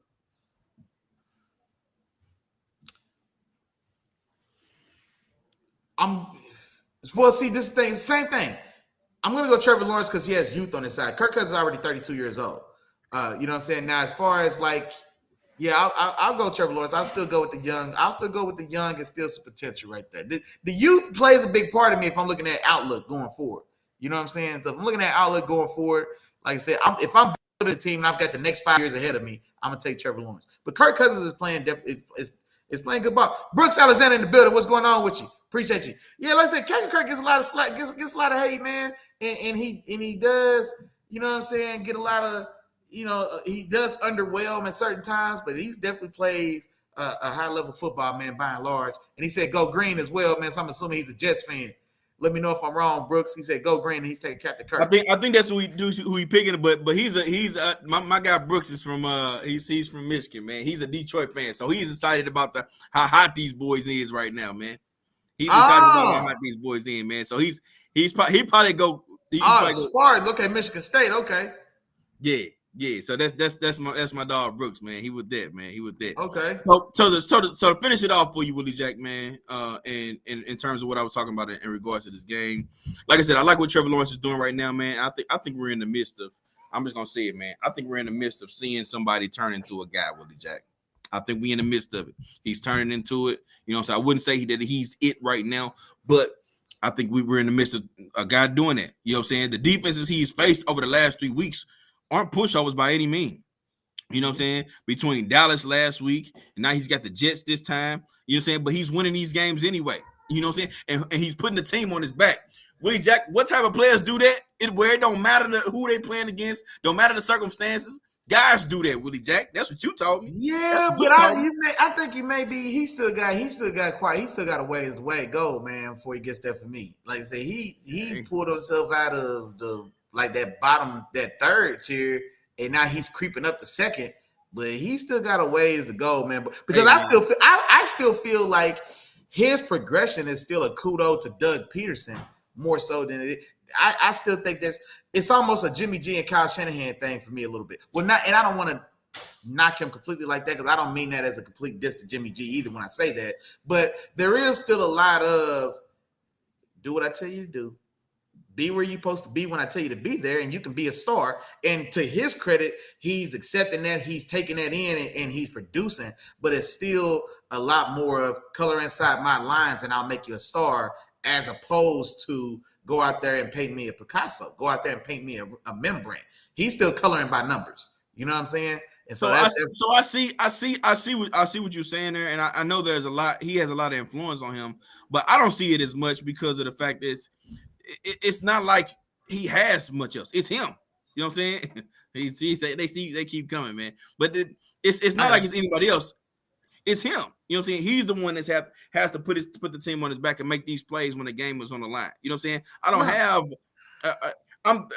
We were watching it. But this is the thing to say. This is what I was gonna say as well. Like, we're watching it, but we're watching like the good and bad Trevor is when he's listening to Doug Peterson. When he's coloring inside the lines, it's good Trevor. Bad Trevor has been when it's not there, or when it can't, like when it's not put there for him to go take, or when it's not lined up for him to make a decision. He struggled, and it's been bad turnover. This is the same guy who had 5 turnovers in the same game just a month ago. 3 fumbles and 2 picks. Yeah, but we talking about. I'm saying when we've been watching him the last 5 games, it hasn't all been there. Is what I'm saying. It hasn't all been there these last 5 games, and he's making the plays. You know what I'm saying? It's not like it hasn't been. All right. This is what I'm saying though, because like when you say making the plays, well, Jimmy G makes the plays when Kyle draws them up. You have to execute. That's the thing about a Jimmy G or Kirk Cousins and all these guys that I talk about. So you still do have to execute. No, but what I'm saying, but when plays is breaking down, like these are not all. Like Jimmy G ain't going out there making no plays. Like he's not going out there and saying, "Oh man, all else fails, I need to make something happen." No, Jimmy G ain't doing that. Trevor Lawrence has been doing it the last 5 games now. You know what I'm saying? The last 5 games, Trevor Lawrence has been hot. This ain't good. You said good Trevor, bad Trevor. Well, we've been seeing good Trevor for 5 games straight, bro. 5 of them. Man, look here, man. Well, okay. Well, here's a question. Let me ask you 2 questions. For one, okay. I'm assuming, by the way you're talking, I'm assuming you're taking Trevor over all those guys you gave me. And so now, if that's the case, are you saying that he's on the path to being a guy? So now, where is he at then? Where is he at for you right now? No, I'm saying he's on path, meaning that when we from the beginning of the season, and maybe even like the first, you could even say for like the first 8 games of the season, or however many games. You know what I'm saying? I don't mark the exact names that I'm saying, but like for the first however many games of the season, we can say, all right, Trevor Lawrence still has a lot. He's a long way to go. He's towards his play. But over the last, we've seen spurts. During that time, you'll see spurts. You'll see him hit a few throws here, hit a few throws here. But the last 5 games, for sure, has been nothing but good. You know, so he's playing nothing but good ball. You know what I'm saying? And it's not like he's a robot. He's not just operating and doing everything his coaches said he's doing. He's doing the things his coaches said to do, but he's also making plays on his own. You know what I'm saying? He's not just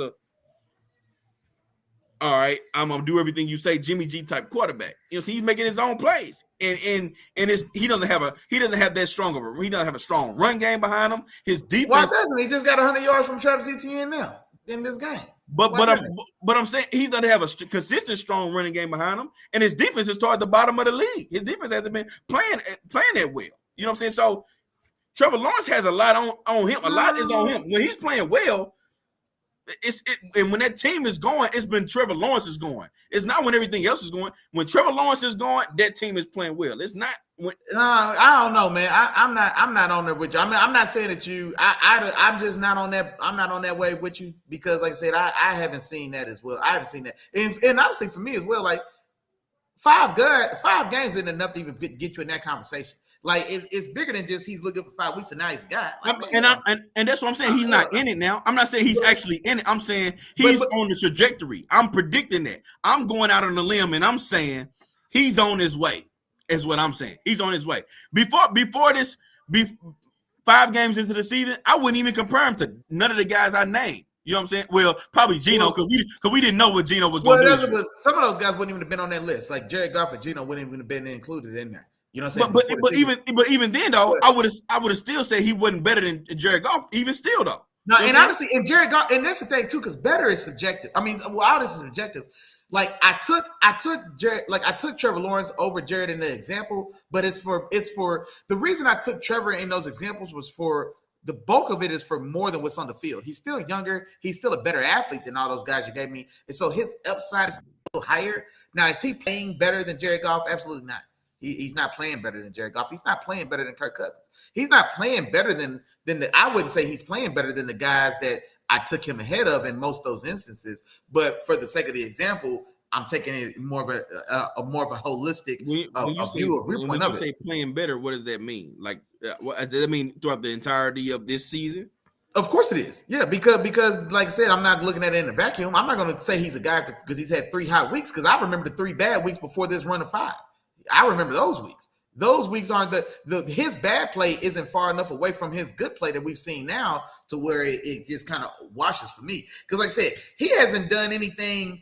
I haven't seen anything in these last 4 games in which he's been playing well that trumps how bad he was in the bad game against the Eagles or how bad he was in the bad game against because it wasn't even the Eagles. The Eagles might have been a 5 turnover game. He had another 4 or 5 turnover game as well.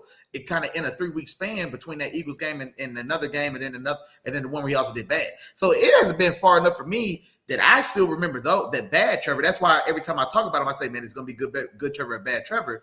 But the good play he's had hasn't trumped that bad. He's just been playing good ball and making the plays that are there for him to make. And he's been doing like if he'd have been playing at this level is just playing to the level that Doug Peterson has been trying to get him to. If he'd have been there this whole time, this is probably a 10-win team right now. You know what I'm saying? They probably are for sure. For sure. But this is what I see. I'm seeing a guy that's starting to get it right now. That's the reason why I say that. You know what I'm saying? In his play, what he's doing, in the way he's approaching the game. I'm seeing a guy who is starting to get it now, and we're seeing that transition. The transitions happen different. You know what I'm saying? Transitions always don't happen in the offseason, and they come in during the first game of the season ready to go. Sometimes those transitions happen in season, mid-season. You know what I'm saying? And what I'm saying is I'm going out on the limb again, and I'm saying we are seeing the transition happen. That's what I'm saying. I'm saying we're watching the transition from a guy that is good Trevor, bad Trevor, to mostly good Trevor. You know what I'm saying? That's what I'm saying that I'm seeing. You know what I'm saying? From him. Like I said, 3 games into the season, it's not even a question. No, I'm not even comparing them to these guys. But okay, here's the question then, because to me, like, so where would you okay, so him and Justin Herbert. Like for me right now, his ceiling may be like, let's say, and I'm just talking, we're just right now on the spot, right? And so but the guy you're describing to me is a guy I hear, and it sounds like you're already putting him on the level of a Justin Herbert. Because Justin Herbert's a guy to me that he has the talent and the tools to be a transcendent guy, but he's not in the same room with Joe Burrow, Patty Mahomes, and Josh Allen. No. But he's a guy that at least like we could see some of the traits or some of the skill set or some of the tools that make it that a possibility for him, but he's not there yet. So it sounds like to me that you're already saying that Trevor Lawrence is already in that room sitting with Justin Herbert, and those are two guys that are kind of chipping away, trying to get into the big room with Joe Beasley and, like I said, Patty and Josh Allen. See, I don't think he's there yet. I don't think he's Josh Herbert yet. I would say there's several layers of guys before he gets there. So Justin Herbert is not in the same room as a Dak Prescott and a Goff and all those guys. Justin Herbert is in his own. I think he's one of the few quarterbacks in his own room. You have Joe Burrow. You have no. That's weak. I'm gonna stop right there. You're not. Well, let me explain to you why I was gonna say that, because let me tell you why that's weak. Because that's you gotta get off the pot. Because like, what you mean pot? This is all subjective. You don't want to put all these quarterbacks in one room. That don't mean all these quarterbacks actually. What I'm saying is you gotta Well, I didn't want to curse and say the S word. You gotta use the bathroom and get off the pot. And what I'm saying is, like, you can't, I don't want us to make him his own special. He's not worth his own special room, because you want to put him below Burrow, Mahomes, and Allen, but you want to keep him above Goff, Kirk Cousins, and Trevor. And so you want to have, okay, there's those three guys, then there's Justin Herbert, and then there's these three guys. We're just, for me personally, like, I'm not going to make an exception for a guy who's not a guy. Like, exceptions get made for the cream of the top. If you're not in that group, you're not in that group. You know what I'm saying? For me, right. Like, I'm not going to say he's on his own separate room and then. But this is what I'm saying. Because we going a little bit deeper into it now, Willie Jack. We're going a little bit deeper into his QB discussion. So yeah, you got your room of guys, but in that room of guys, you know that there's a ranking between those group of guys. There's just not a group of guys and they all just good and, you know what I'm saying, they all at the same level. No, that's not what it is. In that group of guys, there's a guy that's better than those other group of guys. No. So they can be ranked within those tiers, but you were trying to put Justin Herbert on his own tier. That's what I'm saying. Like, nah, we got to kill that. The reason I'm saying him at the top of that next tier. If that's what you want to do. Right, he's at the top of that next tier, but I think there's a little bit more room from that tier to the Dak Prescott, Kirk Cousins. Okay, so you're saying that Justin Herbert, he's not as good as Justin Herbert, but the way that he's playing now is definitely in the conversation with the guys that I listed next to him.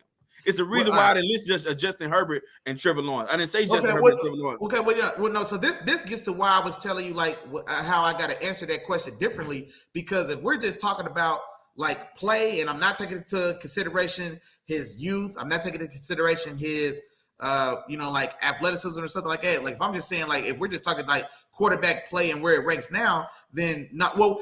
And you know what? We actually had in the group chat, I think it was Ike Turner. Now he is a over the top Justin Herbert and Chargers stan. And I can't even knock it. He said he was top 2.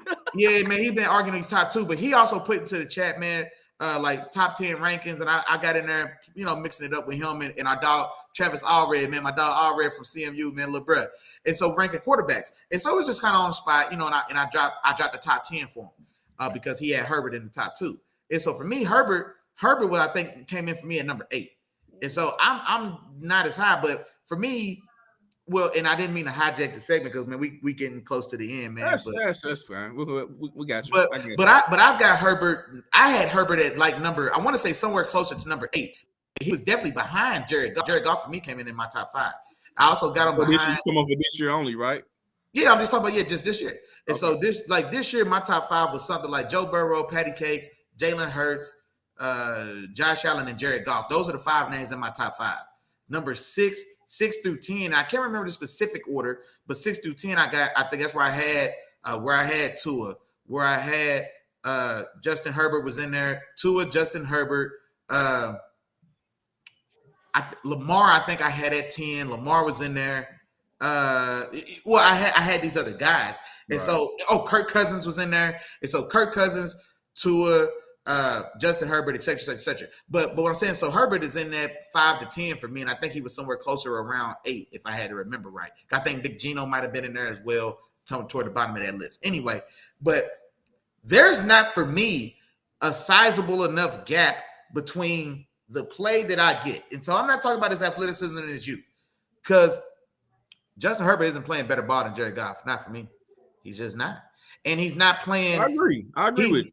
And he's not playing he's not playing better ball than Kirk Cousins to me. Now, Kirk, yeah, because they both had ugly marks in their season, but I'll still take what I've seen Kirk Cousins, because Kirk Cousins is lighting it up.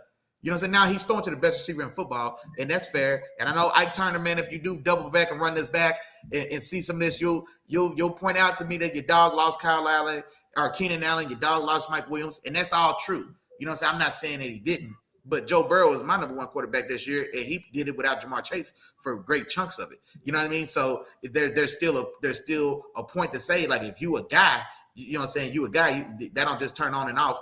You know what I'm saying? When you at full strength. And so, but like I said, so there's still some guys there, but I would say that Trevor Lawrence, like I said, I think Trevor Lawrence is definitely closer to Justin Herbert than Justin Herbert is to Josh Allen for me. You know what I'm saying? You know, man, that's interesting though, man. That's something, man. You know what I'm saying? We have to circle back around, especially once we get to the end of the season, man, and we start getting into these All Pro and Pro Bowl teams and rankings and stuff. Some of that fun stuff, man. We could probably have some fun with that. And this is what I also decided. I'll let you know this on air too, Willie Jack. But I know you probably wondering where that boy was in his bag or that boy tripping went. You know what I'm saying? Since I know we're gonna have a little bit of break in between when the playoffs start and when we get the break in between the Super Bowl, I think that'd be a good time to revisit all of our bowl predictions. You know what I'm saying? We'll run the bowl predictions back. We can talk about them, discuss them, you know, run through them. And I think we can bring up all of them then. We can talk about them, you know, the ones that we haven't discussed this far. That's why I haven't brought them up just yet. I know there's a couple out there that me and you both was one. I know you was wondering about, but yeah, we're gonna definitely come back and get those. So for sure. Yeah, we'll get into some of these. Let me give you my score, man. I ain't give you my score. Oh yeah, man, my bad. Hey, that was a good little. That was definitely a good conversation. I really like what you did there, bro, with Trevor Lawrence and the names you pulled. And I really like what you did right there, man. That was good. It makes your boy think, man. It makes your boy think. Yeah, what was your score? So give me Jacksonville over the Jets, man. I'm gonna go 24. Give me 24-17 in this game. 24-17, Jacksonville over the Jets, man. I think Trevor Lawrence continues his plan. He continues to play well, and yeah, man, they continue to fight for that last for the division. That division. And so in this one for me, man, it's tough. I definitely feel like I want to go with Jacksonville, who definitely feels they had the hotter hand, especially, man, we've been singing their praises for the last 30 minutes. But this is a tall order, man. Going to New York on a short week, like I said, man, Sauce Gardner in that Jets defense, and the Jets are also scrambling as well, man. They are right there in the thick of it. They've got a lot on the line as far as their own playoff hopes in this one, because they don't have a shot at the division, not realistically. Buffalo's is sold that up, and they're still duking it out with Miami in their own division to get to a playoff. And I think Miami beat them earlier to have the tiebreaker, or did they already play both times? Either way, I think the Jets. I think the Jets need this win more than the Jaguars do. Because honestly, the Jaguars could lose this game and still win that division. Because I don't imagine that Tennessee is going to sweep these next 2-3 games they got. And so the next 2-3 games for them are going to be a stretch. So they've got to win more one than the Titans do to finish out this season. And so if there's 3 games left and the Titans go 1-2, Jags just need to go 2-1 to win that division. And I think they can. I think they can lose this game and still win that division, if my math's right in my head on the spot. Short week in New York with that defense playing the way they are. And, man, we just hyped up Trevor Lawrence so bad that now I'm almost feeling like they almost due for upset. We might have jinxed them. I had Jacksonville on the road 24-20. Here's the question. Is Zach White or Mike White? Zach Wilson or Mike White starting quarterback? Zach Wilson starting, man. Your boy. He's going to get to start Thursday?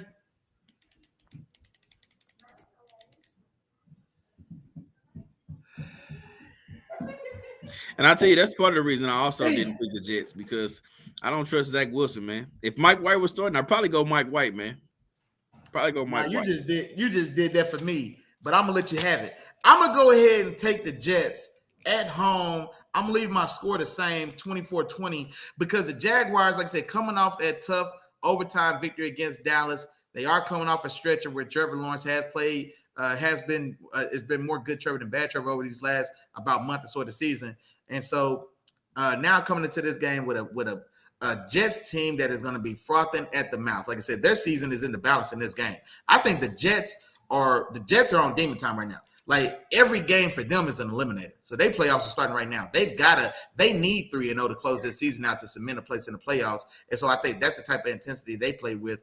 And honestly, man, like I said, you got a Jags team that is making a push as well themselves. But if just completely outside looking in, man, I think the Jags have surprised themselves for where they are in the position they in. And so now they're like, oh, hey, man, wait a minute. Holy smokes, we 2 games out of the division. We can do this thing, guys. And I think the Jags are already like, you know what I'm saying? They already in grind mode. So like I said, if it's a hungry man and a starving man, I'm going to take the starving man every time. And the Jets for me is a starving man. I'm going to take them over the hungry man Jaguars. And I'm going to lead the score 24-20. The Jets to get this thing done on the short week at home and keep their playoff hopes alive, Chop. That's where I'm going. All right, Willie Jack, he said, yeah. Sauce Gardner, 2 interceptions in this game. What's up? Willie Jack, 130. You got 136. I got 130. This win, that mean. Oh, okay. So I get another game up. Cool. All right. I'm just doing my math because we got 3 weeks left in the season. You know what I'm saying? I'm gonna make this comeback. So hey, that's cool with me. That's cool. But hey, man, Willie Jack, I think that's it and that's all, man. But first, before I go, I gotta let y'all know something. We got some news. We got some news for y'all, man. News. Not NFL news, but some Chop Willie news. Some Let the Film Speak news. Some Chop Willie in the morning news, man. We got Christmas game. Christmas is this week, man. Christmas is on Sunday, man. And that means, you know what I'm saying, most of the games will be played on the day before, which is Saturday. You know what I'm saying? It's only 3 games on that Sunday. The rest of the games will be played on that Saturday. So you know what that means. Willie Jack can't do. Chopping Willie Jack can't do Chopping Willie in the morning on Sunday morning. You know why? Because the game's going to be done played already. Exactly. So Saturday morning, man, check out Chopping Willie in the morning, man. We coming to y'all live Saturday morning, man. Check us out. We're going to have everything ready to go for y'all, man. The same that we do on Sundays, except it's going to be on Saturdays this week. So check us out. Chopping Willie in the morning, 10 a.m. Still 10 a.m. 10 a.m. on Saturday, though. Just like you said, 10 a.m. Saturday. Food with your boys. 10 a.m. is out, man. We're going to give you all the previews, give you all the news, let you know everything that's going down. And we're going to enjoy this Saturday of football and enjoy those 3 games on Christmas as well, man. I hope everybody have a happy holiday. But, of course, we're going to get into that. Willie Jack, what's up, man? Bring us on home, dog. Hey, there you have it, man. Hey, that's it. That's all, man. Another one in the books, man. Appreciate all the love today, man. Appreciate the members that was in the building, man. You know what's going on, man. Let me do the roll call real quick. Real Deal STL Sports is in the building, holding us down as always, man. Shout out to my dog Skinny and our dog Kevin, man. We appreciate the love, fellas, as always. Man, the home team is in the building, man. Shout out to my mama's in the building. Appreciate your mama as always. That boy TJ, man. Thomas Dixon, TJ Detweiler was in the building, man. Getting real spicy with us, man. We appreciate it. Isaiah was in the building, man. Bringing the heat today, man. We appreciate all the love as always, big dog. And shout out to Brooks Alexander as well. Holding us down in the chat, man. Bring this thing in a long way with us. We appreciate all the love and support. You know what's going on, man. If I forgot to say your name, you can say it with me at home now. You know what's coming. Charge it to my head, man. Don't charge it to my heart. You know we was thinking about you, big dog. We appreciate the love and support as always, man. Try to let y'all know what's going on, man. This is Christmas week. The games will be on Saturday and Sunday this week, man. So catch your boys Chop Willie live in the morning. Saturday, man. Saturday at 10 o'clock, man. Man, hey, y'all welcome, man. Look at me. You get us a day early. Look at that. What more can you ask for on your Hey, man, I don't know what more they can ask for. Hey, what more can you ask for, man? So tap in with your dogs, man, at 10 o'clock on Saturday, a day early. Sunday, man, everybody enjoy your time and be safe with the family, man. Watch some good football. And other than that, man, we will be right back, man. Wednesdays at 7 o'clock, right in this day right here. We ain't going nowhere. Saturday, 10 o'clock. Don't forget, 10 o'clock, not Sunday at 10. Saturday at 10. We will see y'all then, man. Without further ado, we appreciate the love and support, man. Peace. Peace.